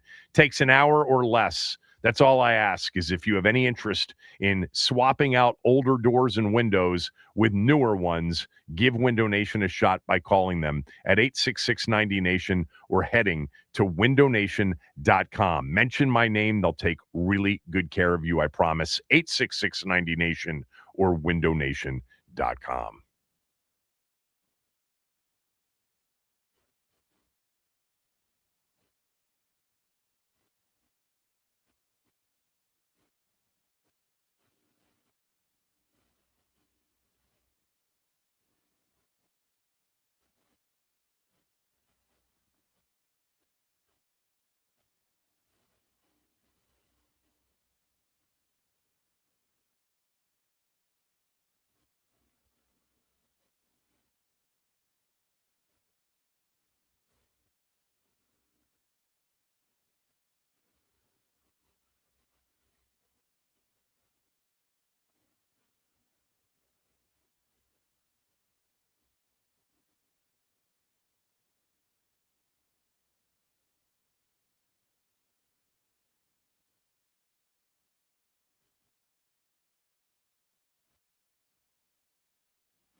We'll get back to calls next hour. Scott Turner scheduled to join us next hour as well. Scott Turner, when he was an assistant at Pittsburgh, was at Good Counsel one day to recruit another player and thought he was watching video of the player he was recruiting, but instead was watching Stefon Diggs as a ninth grader and said, I want to talk to that kid. He said it was the most impressive high school football tape of a ninth grader he had ever seen. We'll talk to Scott Turner. He has kept in touch and has been friends with Stefon Diggs ever since. Justin Turpin talks Boston sports at legendary sports radio station WEEI in Boston. You can follow Justin on X at Justin M. Turpin. He does a lot of covering the Celtics. We'll talk about Diggs and the Patriots here for a moment, but I just pulled up your X account, so I'm just curious because I'm a big NBA fan. I don't really understand the Jaylen Brown trade, except for I think what a lot of just NBA fans and maybe you guys knew all along, that he hasn't been the easiest guy to get along with or to coach during his time in Boston. Like, what's the conversation been about that deal, what Boston got back, and what he was really like and why this happened? Yeah, people are still scratching their heads at the return. And I think people will always kind of look at the return that way because you had Jaylen Brown coming off the best season of his career, obviously a top 6 MVP finish, a second-team All-NBA guy, and you sold him for kind of pennies on the dollar, which is when you're supposed to maximize his value after a season like that. So people still aren't quite understanding the return. But there's more to it, right? Like I think people are looking at the relationship between him and Jason Tatum, the money he's owed, the contract he is currently on. It's one of the most bloated contracts in the NBA. And I think, frankly, after the playoff exits they've had the last 2 years, they looked at him and said, maybe you're not worth this money that you are currently on. Yeah, I just think the whole narrative after the trade that came out and, he's the smartest guy in the room, just ask him, and some of that, as we all know as adults, can be annoying and eventually kind of wear out a welcome. But I looked at when they were talking about the deal with Milwaukee, and I don't know if I was in the minority or not. I'm like, I wouldn't trade him for Giannis. Giannis is never healthy. Jaylen Brown's one of the best two-way players in the game. I'd sit him and Tatum down and say, hey, guys, we won it once. Let's figure this thing out so we can go win another one. That's exactly how I was. I mean, since those two became a duo and were playing together, there's no one in the NBA that had more wins than them two. Obviously, they got it done and won a championship. They went to 5 Eastern Conference Finals together. That's more than some franchises have. So I'm with you. I would have hired some sort of therapist, got those guys to sit down and say, hey, we're going to make this work because we know this thing works. We know every year we have you two together, there's a chance that we can go out and win a title or at least compete for one. And that's all you can really ask for in this parity error. So I'm with you. I would have went out and tried to got them to sit down together, try to make this thing work. But I also wonder if maybe they were worried about Jaylen taking a lesser role after the year that he had in the elevated role that he had. Obviously, when Jason Tatum came back last year, the usage still skewed in his direction, right? He still had a higher usage rate. And I wonder if they're looking at that and saying, okay, now we're going to go back to what we did before. Jason Tatum is going to be the guy. And were they uncomfortable with Jaylen Brown kind of being open to that? All right, let's talk Stefon Diggs. So, he led the Patriots, as we all know, in receptions, in reception yardage. The team went to the Super Bowl last year. It was his first ever Super Bowl appearance. Before I ask you why he did not come back for another season with the Patriots, what do you think Washington's getting in the 32-year-old version of Stefon Diggs entering 2026? Yeah, you're getting a receiver that can still play. And when they signed him last year, it was kind of like, okay, let's see where this goes. Obviously, he was coming off the torn ACL, had a good year. Like, if you look at the beginning of the year when he was healthy in Houston, was good there. CJ Stroud spoke so highly of him. It was like, why would they let this guy go? And maybe they were kind of not comfortable with the age and, they didn't want to kind of test that out. So he ended up signing with New England. And I think the Patriots got a lot more than they originally bargained for in Stefon Diggs, both on and off the field. Like, it took him the first couple weeks to really get going. But again, that's to be expected when you're learning a new offense and you're coming off a torn ACL, but what they got from him off the field as a leader, like he became their emotional guy. Like that was their emotional leader. Before every game, he was the one that would address the team. And that really resonated within the group. So both on and off the field, the Patriots got so much more than they originally bargained for Stefon Diggs. And he can clearly still play, like had 1,000 yards last year. And that's with the slow start through the first 3 games. So if I'm a Commanders fan, I'm pretty excited about this. So why don't you think he's back in New England?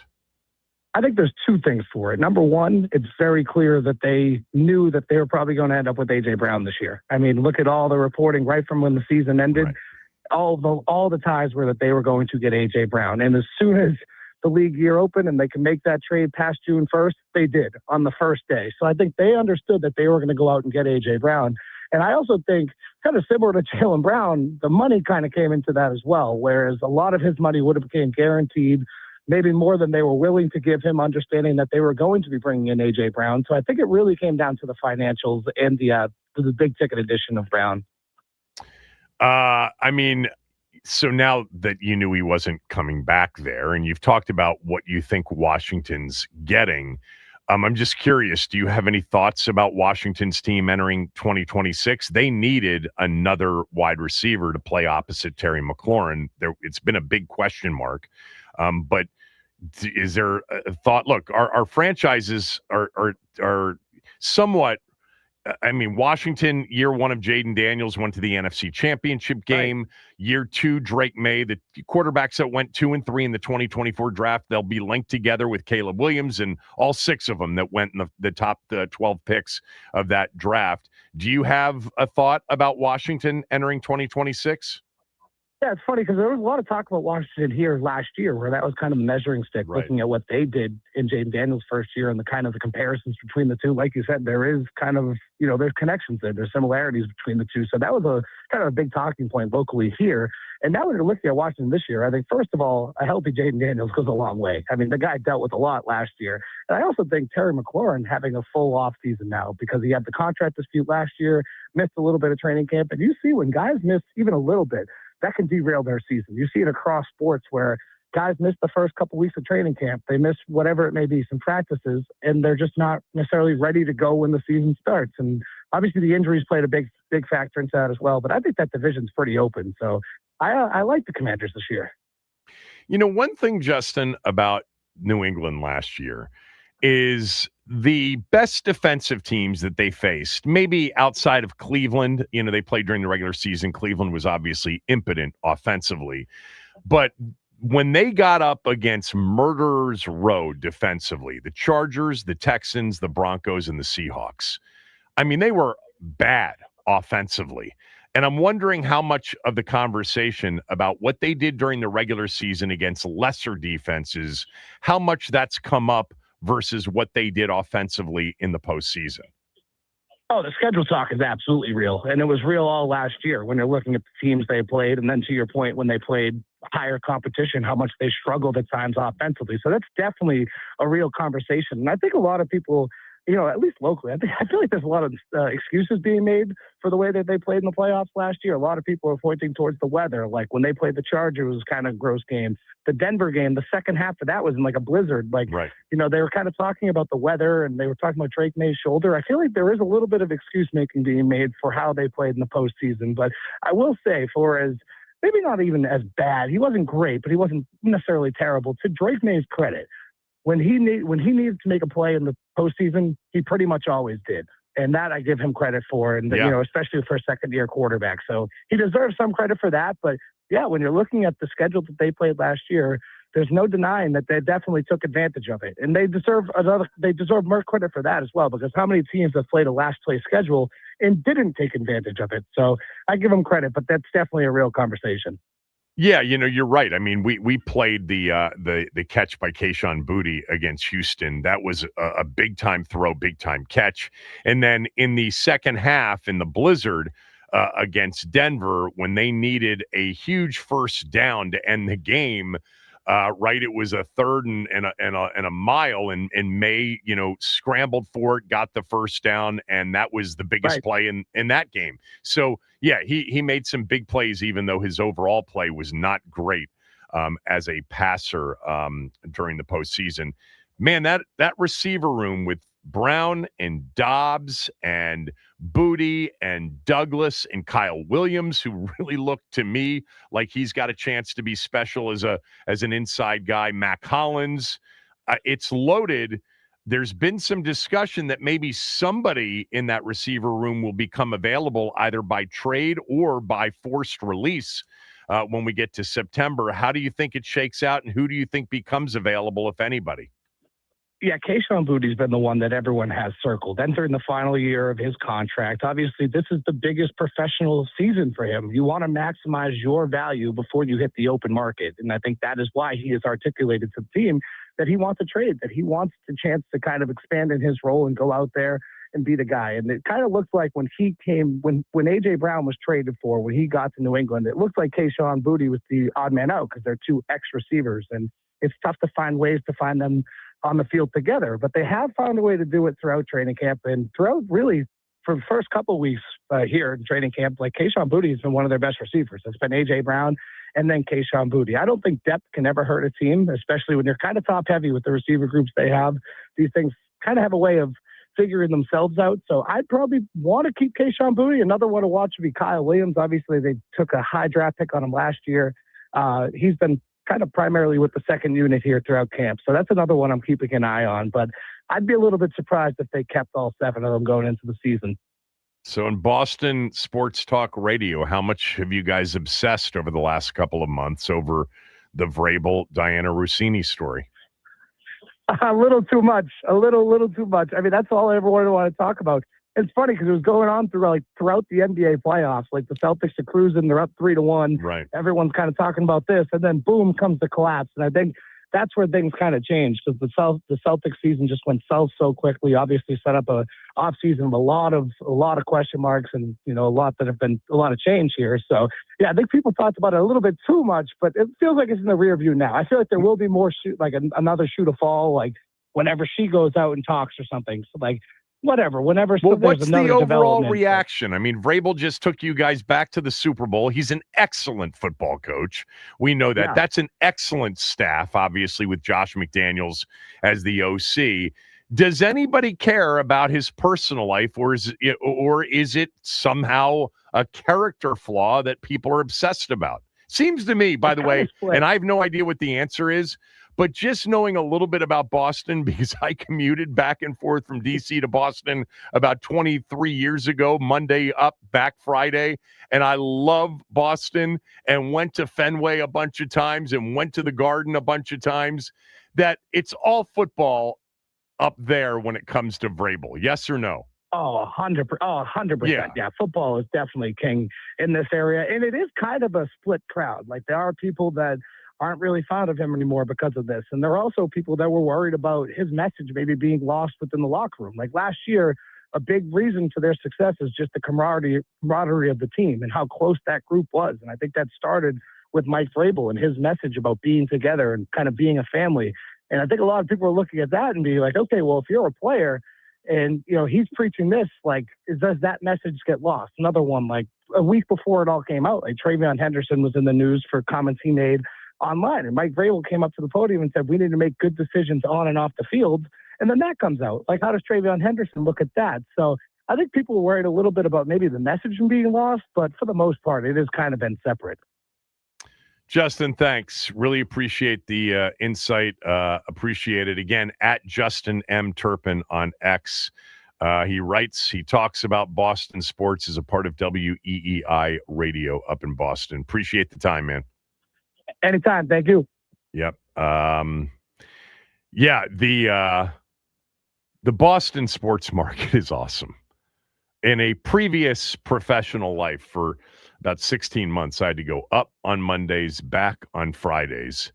I loved Boston. Almost moved to Boston. There was a discussion about moving to Boston.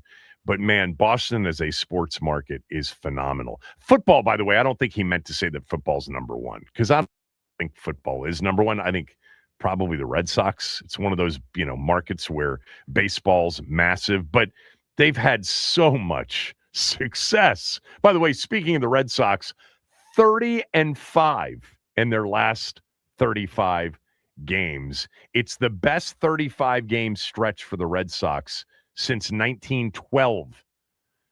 Baseball actually had some big moments last night. The Nats broke their losing skid with a bunch of runs in the 11th to beat the Phillies. There was the Pete Crow Armstrong versus Shohei Ohtani showdown in Chicago, which was quite amazing. We're going to get to some of the other sports stories from yesterday before the end of the show.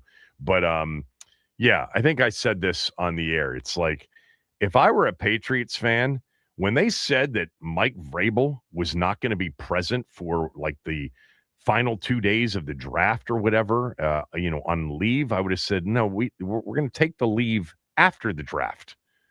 We need you in the room for the draft. I mean, personal stuff is personal stuff. He's still the coach. We need your input. All right. Enough of that.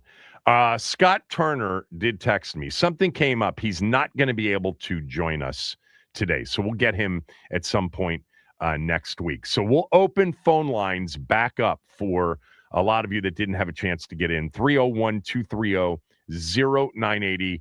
Just your overall reaction to Washington adding Stefon Diggs. Kevin Sheehan Show, the Team 980 and the team980.com.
All right, Scott Turner got to me and said he was going to have to reschedule. Something came up, so we'll get him on sometime next week. He's got good Steph Diggs stories. He's been friendly with Steph Diggs since he recruited him out of good counsel to the University of Pittsburgh. He didn't win that recruiting battle. Maryland did. Randy Edsall did. He was the head coach in College Park at the time, and Steph wanted to stay home. Now he's back home. To Ian's, call last hour. I mean, I've said this for years that I've been doing this show. Who gives a crap where a player's from when it comes to the NFL? John Riggins was from Kansas. Darryl Green was from Texas. I mean, our all-time greatest players, none of them were from here. None of the glory years star players were from here. The Snyder obsession with various things like that was always a clear-cut tell of just how limited he was when it came to talking about the sport that the team he owned played. It's awesome that Steph gets to come home for him and his family and his friends and the community. But the only thing I care about as a Skins fan is, can he play? And will he at least play at the level that he played at last year? Because if he does that, Washington's 1-2 at wide receiver isn't what Ivan said the other day. It's not top 5 in the league. No, it isn't. But all of a sudden, it's in the top half of the league of wide receiver duos. Easy, right? We did this the other day. I mean, Higgins Chase 1. Lamb Pickens 2 or Nakua Adams 2. Whatever. Those are 2-3. Amon-Ra Jamison Williams, Jefferson Addison, they're top 5 worthy. Now that Waddle's in Denver with Cortland Sutton, Brown and Dobbs in New England. What are the ones we're forgetting? I mean, I just gave you, 7 or 8 that obviously you would rank ahead of Terry and Diggs. Am I forgetting any? JSN Rashid Shaheed? Huh? JSN ceiling much higher than both guys, but well, of course, he's much better than both of them. Clearly. Okay, so what we're getting at here is the combination of Terry and Diggs is borderline top 10-ish as a duo, as a wide receiver duo. Ivan, had a problem with the way I laid it out as a wide receiver duo because he said overall, pass catching core, which would include tight end and running backs. I don't know how well they do on that either. It's not top 5, obviously. There are 5 duos or 5 pass catching groups that are clearly better. Higgins Chase, number 1. Okay, that's hands down the best wide receiver duo in the league. By the way, with Chase Brown, with who is the tight end there? It's not Tyler Eifert anymore. I'm forgetting who it is. Lamb Pickens is in the conversation. Nakua Adams. I'd put those 3 as the top clear-cut 3 wide receiver duos in the league. Nobody touches that. Then you can go Amon-Ra and Jamison Williams. You can go Jefferson and Addison. You can combine Waddle and Sutton now in Denver, Brown and Dobbs. People are throwing DK Metcalf and Michael Pittman's names out there. Well, I'll tell you what, I'm a Michael Pittman fan. I actually would have liked that as much as Pierce. I mean, not the same. That I get. What'd you say? That I understand. Wanting him just as much as you wanted Alec Pierce. Like, they feel like two sides of the same coin. Right. What about what's in Chicago right now? Luther Burden, Romo Dunze. Yeah, no more DJ Moore. Yeah. And, DJ Moore, Keon Coleman. No. Is Keon Coleman even a number 2? Listen, I hear he's lighting it up in camp, fighting for his life. So we shall see in this upcoming season. What about your boy Igbuka with Godwin? Godwin's I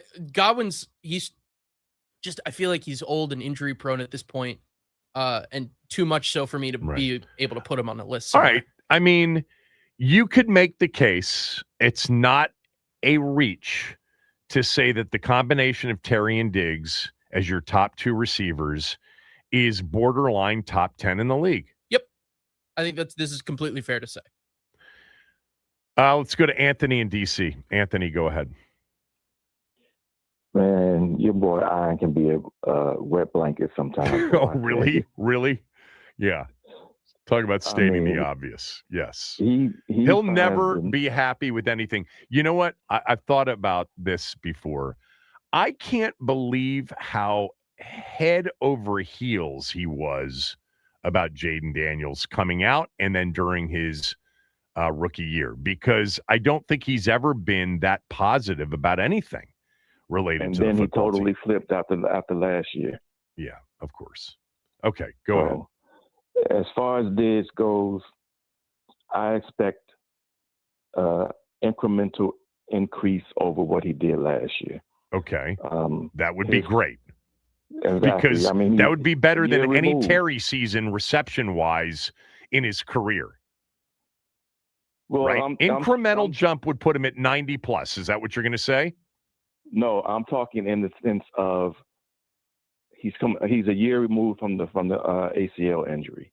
Right. So I expect him to be more closer to 100% than say he was. I see what let's you're say saying. he Health was 85%. Got it. Okay. Right. Yeah. Right. So because that's what I'm because Terry's best season receptions 87. Last year, Diggs had 85. I mean, so I thought if you were saying an incremental jump from last year would put him at 90 plus in catches, would put him at, say, 1,200 yards, and that would be in combination better than any season Terry's had. Well, that's all possible, but I'm just talking strictly from the physical aspect. All right. What else?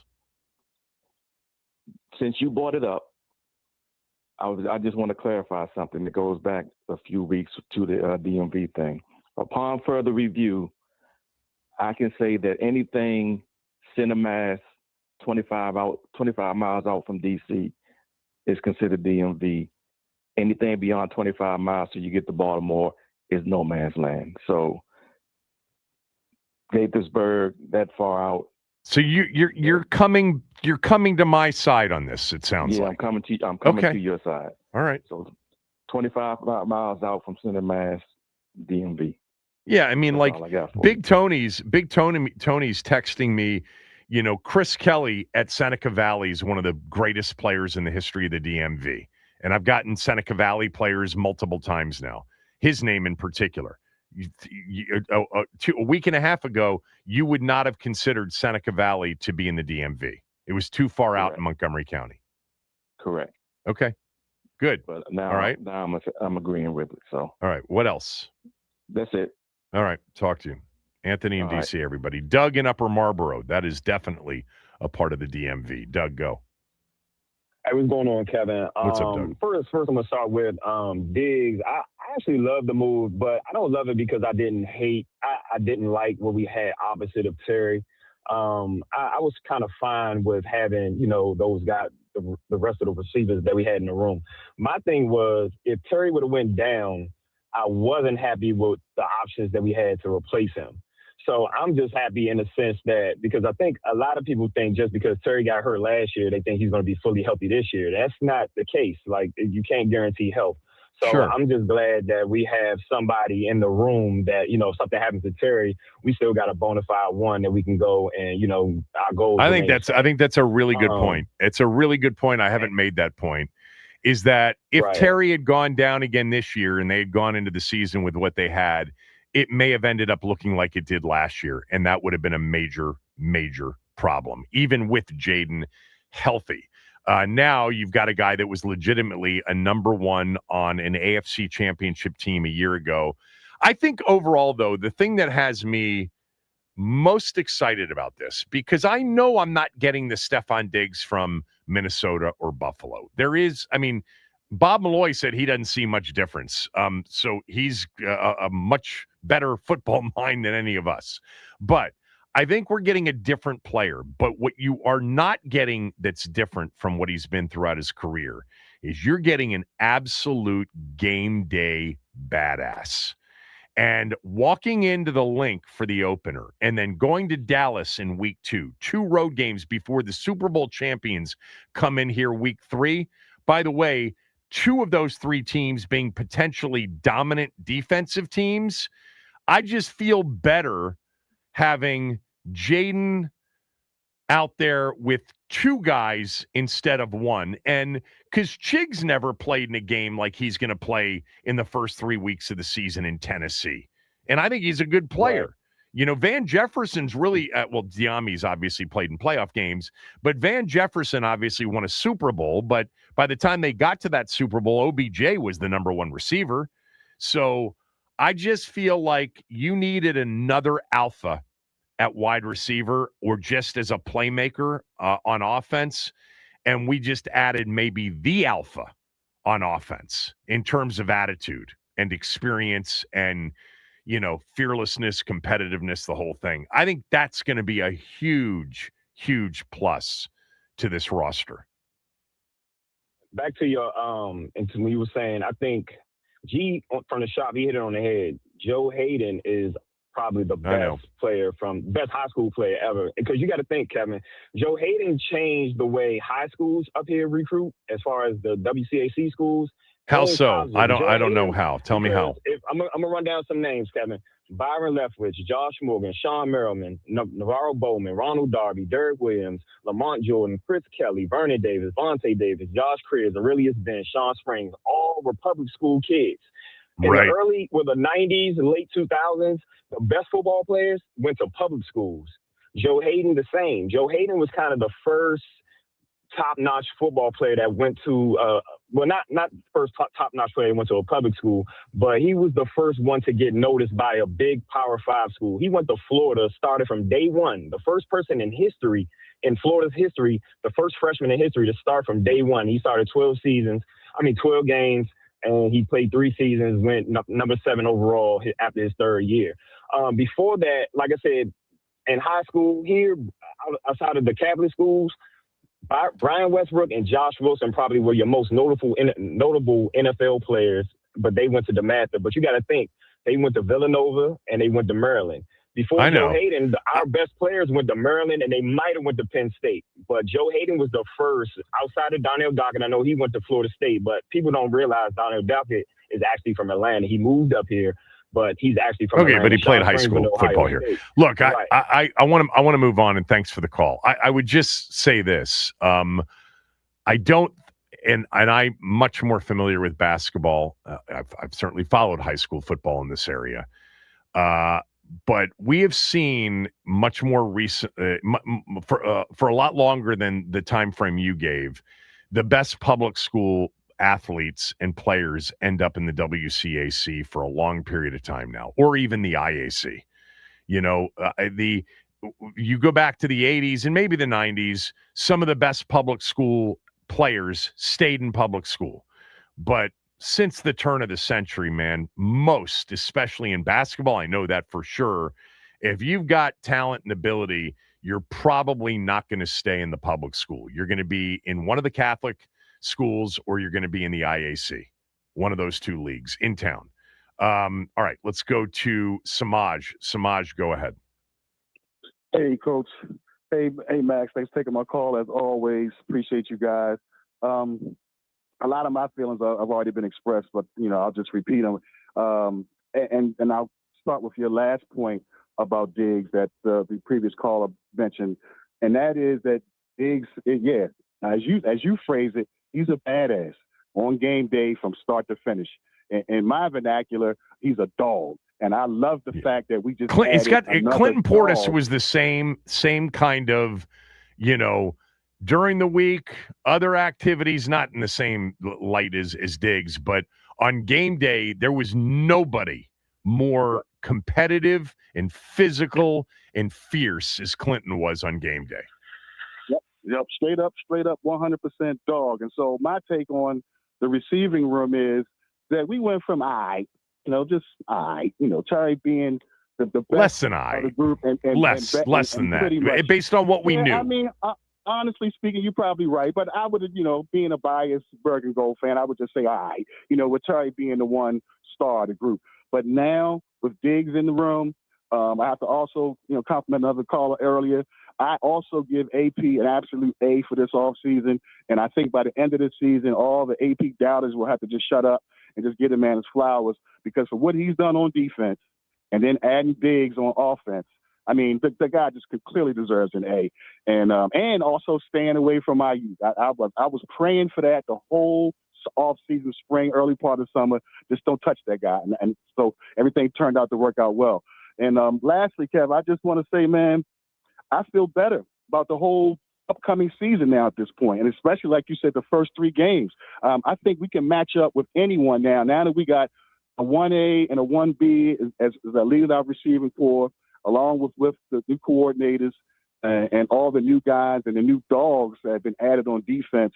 I'm just really optimistic for the season, man, and I just can't wait. I'm pumped. I'm psyched, as my DC brethren like to say. Y'all know I'm the be more violent. Yeah, no, I mean, I feel a lot better about the offensive portion of the roster than I did before yesterday. I mean, we've kind of had this gut feel that something was going to happen here as it related to Diggs once the Ayuk thing was basically dead in the water. But remember this, Logan said this to me the other day when he was on. I said, what's going to determine, a really good season versus one that doesn't go well? He said the 2 coordinators. And so Adam Peters has provided a lot of new faces, obviously, on defense. The defense is completely different personnel-wise for the most part. Offensively, what did they need? They needed a pass-catching tight end and a number 2 receiver, basically. They went out and got that. They needed a center. Once they let Tyler Biadasz go, we'll see how that plays out. But, the 2 coordinator hires, once the lights are on for real on September 13th, they got to have good game plans. They've got to call good plays, and then they've got to be able to make the adjustments in game that give that give the sideline an advantage over the other sideline. That'll be a big deal. Logan really emphasized that the other day because it's clear the roster overall is different. We would assume better. We'll see when they start playing games. The NFL, man, hard to predict, even with what everything looks like on paper. It's still not a roster that is top 5, top 6 in the NFC. There are some loaded teams in the NFC, but they got better yesterday. They got more experienced. They got more competitive.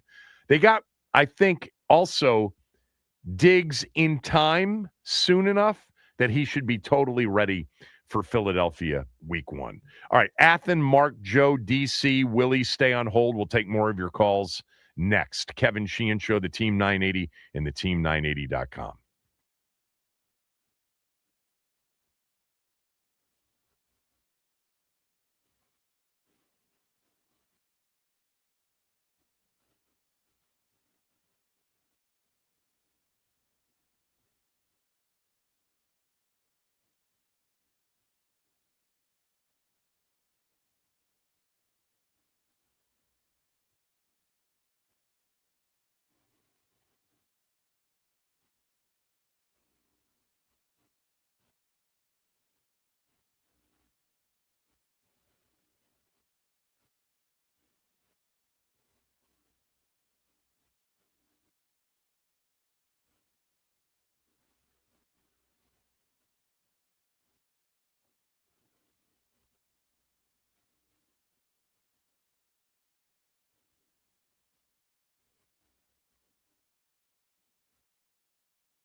By the way, they're not practicing today, if you're wondering why we haven't talked about anything that's going on at training camp or, any sort of sound that came out of it. They're off today, back at it tomorrow, where I would imagine Stefon Diggs will practice with the team for the first time. Ben will join us on tomorrow's show as well. I don't know if the team's going to have Diggs address the press tomorrow. I would imagine yes. That's my guess. Is that we'll hear from him for the first time tomorrow. Phone lines are open, 301-230-0980. Athen in Annapolis. Go ahead. Thanks for holding. Athen, as always. This signing kind of reminds me of when Henry Ellard came here back in the mid-'90s, and I think we could get some solid production out of Diggs in his twilight years. If we got Henry Ellard kind of production, Henry Ellard was spectacular here.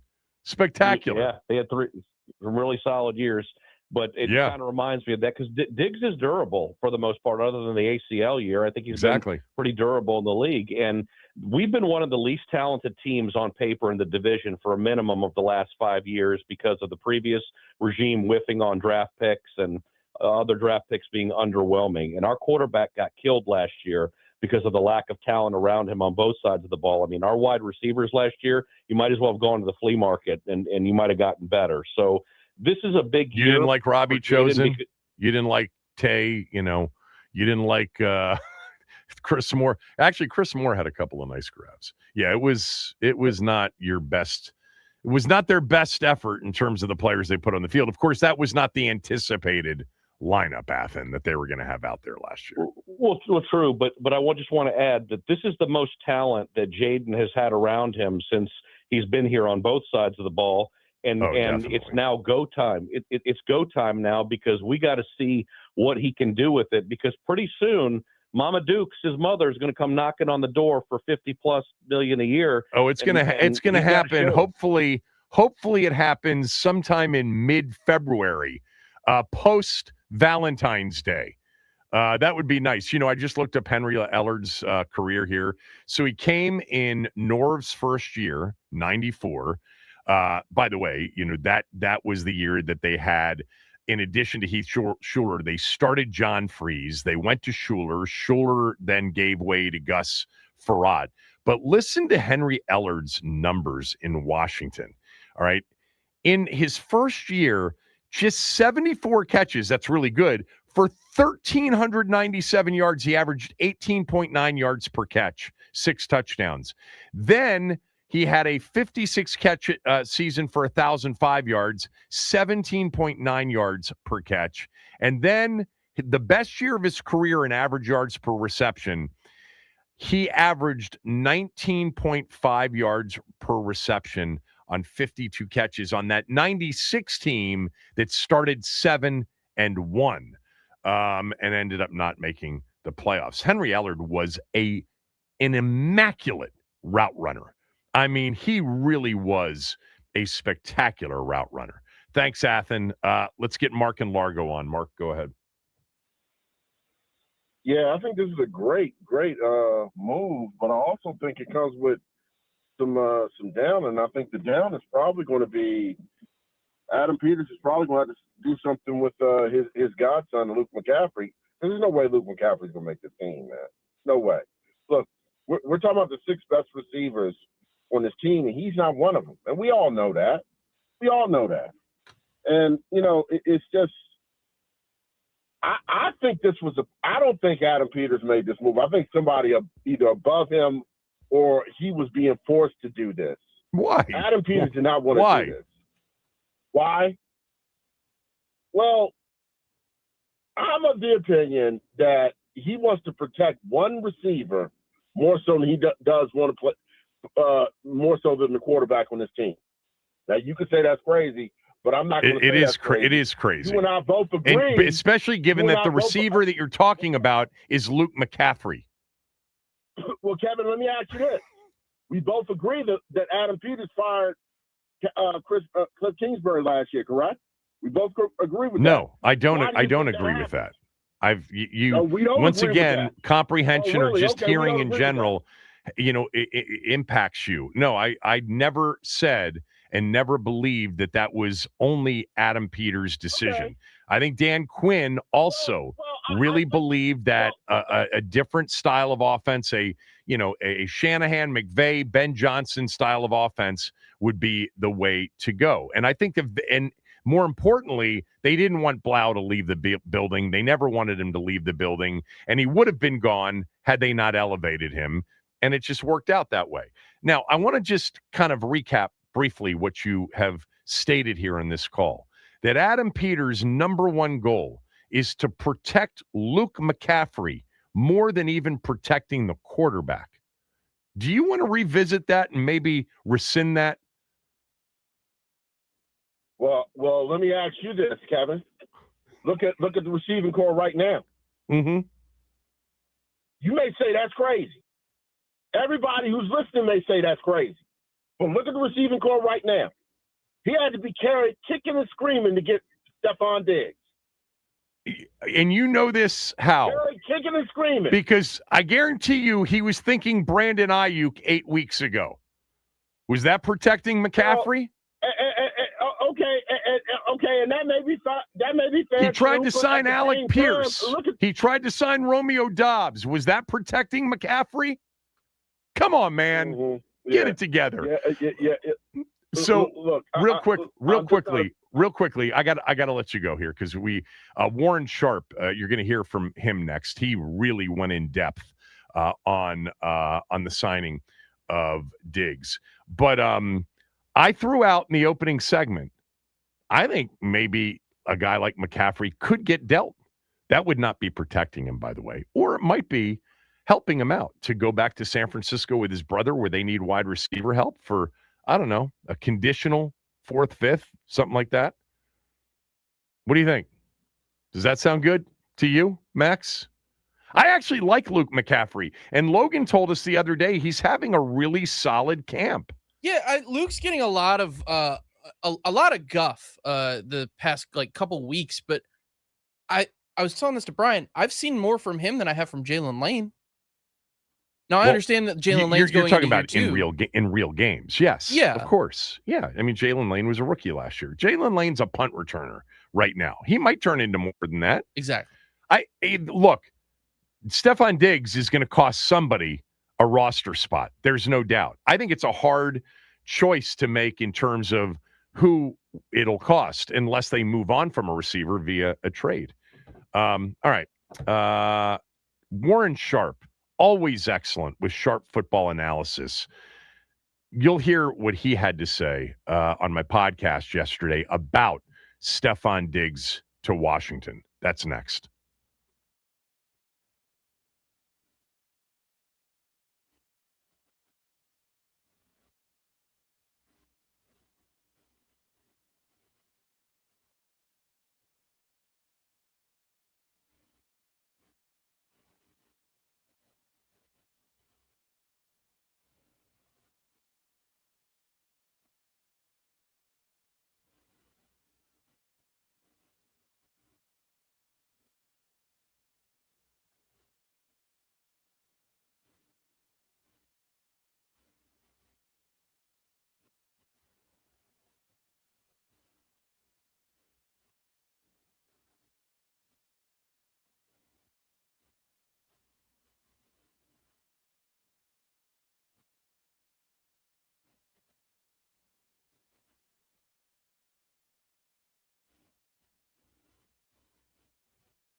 Joining me right now is Warren Sharp. We've had Warren on the show many times in the past at Sharp Football. Flat out, he's one of the best NFL analysts out there. His 2026 football preview is available. You can go to at Sharp Football and get access to it. He has tweeted a lot this afternoon about the Stefon Diggs signing. That's where we'll start. I will talk to Warren about a couple of other things, but you liked it. So tell everybody why. Yeah, I did like it, and thanks for having me. Obviously, love doing this annually, and took a little bit extra time to get on this year for a variety of reasons. No, but it's fine. We're here now, and it's a great time to be talking because of Stefon Diggs. I just want to throw out there, if people are interested in that book, use code COMMANDERS. You can get 50% off over on my website. It's also up on Amazon. But the fun part about the Washington Commanders signing Diggs is because of how badly they needed him. You know, this team could not get by. Their number 2 most expensive wide receiver after Terry McLaurin was Treylon Burks at $1.9 million, who obviously has flopped in a couple of different stops, and hopefully he does better in DC. You obviously draft a new receiver as well, but what is the confidence level of that receiving core after Terry McLaurin? And what I found to be the kind of the point that really was bothering me a little bit was you look at what a team like the New England Patriots had done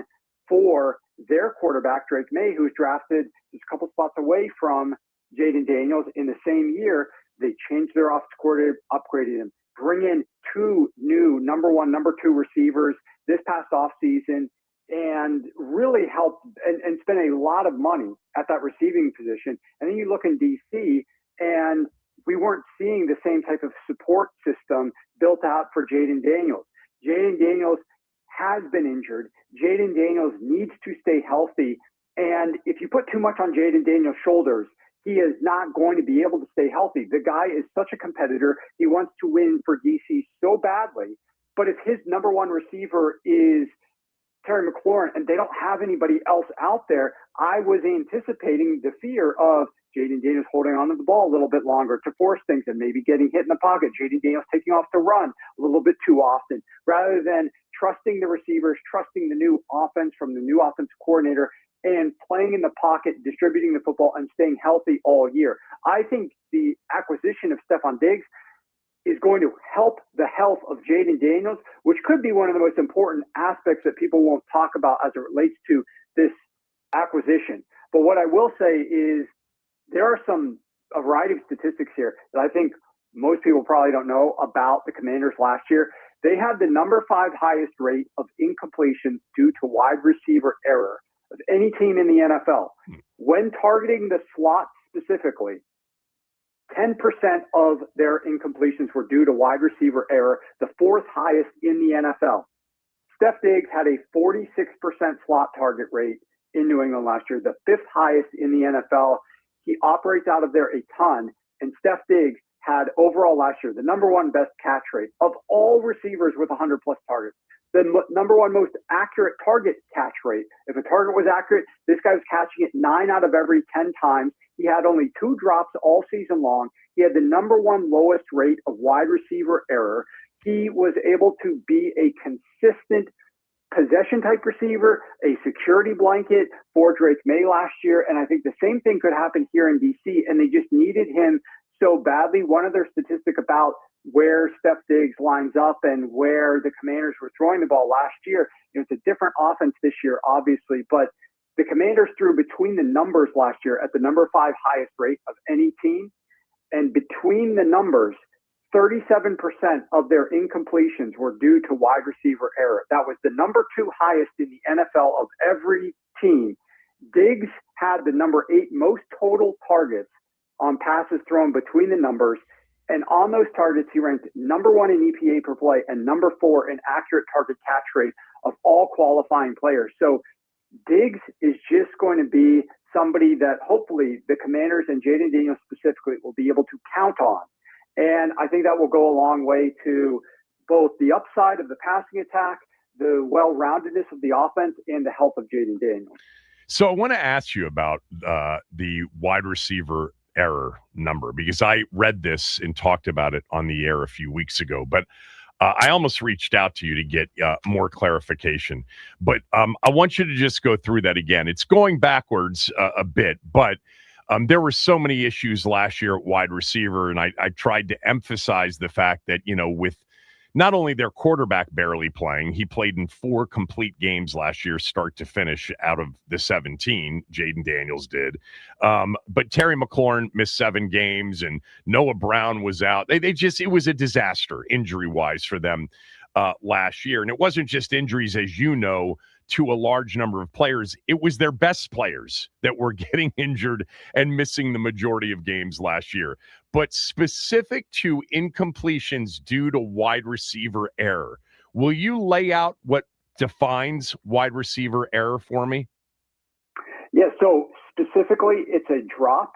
It's a play where, in the judgment of the charter, the receiver near the sidelines could have and potentially should have gotten 2 feet down and was unable to do that. That's a little bit more of a gray area. It's a play where they bobbled the football and then saw the not complete the pass. So it wasn't a true drop, but it was a case where they couldn't quite secure it before they reached the ground. Very different than an actual drop, but it's in the same realm. Those are kind of like the 3 largest buckets as it relates to wide receiver error. There are a couple of others that don't occur quite as frequently, but other types of incompletions from a charting perspective are ruled non-receiver error. And some of those are just complete inaccuracy from the quarterback. That's not captured in receiver error. Miscommunication. So the charter doesn't know whether the receiver broke off his route or the quarterback threw something, but they're just going to chart it as a miscommunication. So, I know a lot of people are critical of the way that people are charting things, and justifiably so. This is like their best judgment, and they are experienced at doing this, but they are not going to chart something that could be in receiver error as receiver error if it was a miscommunication. They'll put it in that bucket. Pressure. If the quarterback is pressured and he simply throws an inaccurate pass because he's being pressured, that would go into that bucket. Tight coverage, that is a totally separate bucket. If the pass is not caught because the defense are specifically a batted pass, that's another one that could be considered charting, and that's a batted pass. A throwaway is likewise not charted. A hit the helmet, like if the quarterback is throwing. We saw Patrick Mahomes highlight where he was in camp a couple of days ago and just threw it at the back of his center's head. That was a hilarious highlight, but that's another type of situation. So these are the types of buckets that different types of incomplete passes would fall into for a variety of reasons, and a few of them fall into receiver error. Yeah. So when I was going through that number that you put out a few weeks ago, I figured it's very hard to know whether or not the miscommunication was receiver error or quarterback error. But I will tell you, based on what was told to me during the season last year, with either Jaden in the few games that he played in or even Marcus Mariota at times, because of all the receivers that they were basically taking off the street, Robbie Chosen and Treylon Burks and Chris Moore. I mean, there was just Tay Martin. I mean, guys that were out there that were not supposed to be a part of the team in 2025. I was told over and over again, they're wrong. They're running the wrong routes. They're running to the wrong depths. Jaden can't trust that they're going to be where they are, or Marcus can't. And that's why the whole thing was a shit show at times offensively. So I would bet that incompletion due to wide receiver error or even a quick quarterback run was due to wide receiver error as well. Based on those kinds of things. Just I it's the first time I've had you on since reading that number. When you brought it up, it just jogged my memory on that. So you did a really good job of explaining what Stefon Diggs was last year in New England and what Washington wasn't in 2025. Let's focus on Diggs here. What kind of receiver is he now compared to the receiver that he was? Yeah, he's not the type of guy who's winning downfield contested catch situations. He's not the type of guy who's out jumping somebody. He's not the type of guy who has the same speed to burn you on and run away from you as a DB. But he is the type of guy who can still be sudden in his route running, who can be on time, who understands leverage, who knows where to plant his foot and how to convince the defender that he's going a certain direction and then be where the quarterback needs him to be. He still has the hands, obviously, from the drop perspective and, his catch. So there are so many things that it's like, Matthew Stafford is a bit of a unicorn because he still has the arm strength, but, as quarterbacks get older, they might lose some arm strength, but their mental acuity perks up. They understand the defenses better, so they're a little bit better suited. Same thing happens at the receiver position, just in a different way. You lose some of the physicality and the ability to do those extra things, whether it's like height or speed or quickness, but the savviness that you bring to the table and the hands are still there. And this is not the type of scenario where, unfortunately, a lot of people know, like, some tight ends like your Zach Ertz or your in DC as well, like Chris Cooley. Like, as they get older, they just get very slow, very quickly, and you could tell it's over for them to a degree. Like, that's not the situation at all that we're talking with Steph Diggs. It's not quite that far of a step down quickly, but he's not the same as he once was. But in this offense, I don't think he needs to be, and Jaden Daniels doesn't need him to be. And he doesn't need to be the number one. You've got Terry McLaurin. But I think the pairing, Terry has never had a guy like Diggs on the other side there. And the stress that this relationship and this duo will put on defenses, this is not a Cincinnati Bengals with Jamar Chase and T. Higgins. This is not a Dallas Cowboys with CeeDee Lamb and George Pickens. But the stress that this duo can still put on defenses is really going to help from a play calling perspective, for sure. I mean, I went through this in the open. Steph Diggs, other than the year he played in Houston, just 8 games in 24 with Nico Collins, and even you could debate it because Collins was in his 2nd or 3rd season at that point. He's never not been a number one, with the exception of that year. The other thing, too, is he really hasn't even run with a true number 2 since Thielen, except for the Collins situation. And again, he only played 8 games. And you pointed it out as well. Terry hasn't had a legitimate number 2 at any point.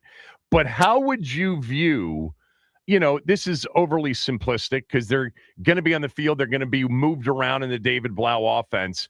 And there will be more than 2 receivers that end up being contributors. But simplistic, sort of description, how would you view who's number 1 and who's number 2? Yeah, I think Terry McLaurin is still number 1, but I don't know that it's number 2 as in, I'm going to number 1 anytime he's singled up, and I'm not going to look number 2 unless I need to. It's not that type of thing at all. We also have to remember, Steph Diggs last year was coming off of an ACL injury. Exactly. So, who knows how much further he could be, but it's definitely better to be further removed from an ACL return than it is to be closer to that. So, I think that there are a number of issues that Steph Diggs had when he was in Buffalo, for example, and what he was looking for out of that offense and his relationship with the quarterback, and some things, just over time, over years spent together, get a little bit more complicated. And certainly Steph Diggs is more of a unique player, but what like WR1s that have made a good amount of money aren't in this NFL. Like, there's a lot of guys that fall into that category. But certainly I think just being inserted for a 1-year prove-it-type deal in D.C. after a successful season that got all the way to the Super Bowl. And I didn't mention this stat, but, he was the number 1 EPA per target in the NFL among all wide receivers, plus 0.68 EPA per target. He averaged 9.9 yards per target. That was number 6 in the NFL. His success rate when targeted was 66%. That was number 2 in the NFL. Like, he was a massive contributor to an offense that helped elevate a year 2 quarterback and got them to the Super Bowl. So I definitely think that Commanders fans have every right to be extremely excited about this development, especially given what the alternatives were, which were either do nothing or go after Brandon Ayuk, which, that had disaster written all over it. If we want to talk about wide receivers who've gotten paid some money and then just kind of become a little bit of a head case, that's, written all over Brandon Ayuk. That was some of my conversation with Warren Sharp yesterday on my podcast. He's really good. There was a lot more to it. If you want to listen to it, it's available at the Kevin Sheehan Show.com. All right. Busy day. Really appreciate everybody that joined us on the show today, everybody who called in. Back tomorrow. Chris is next.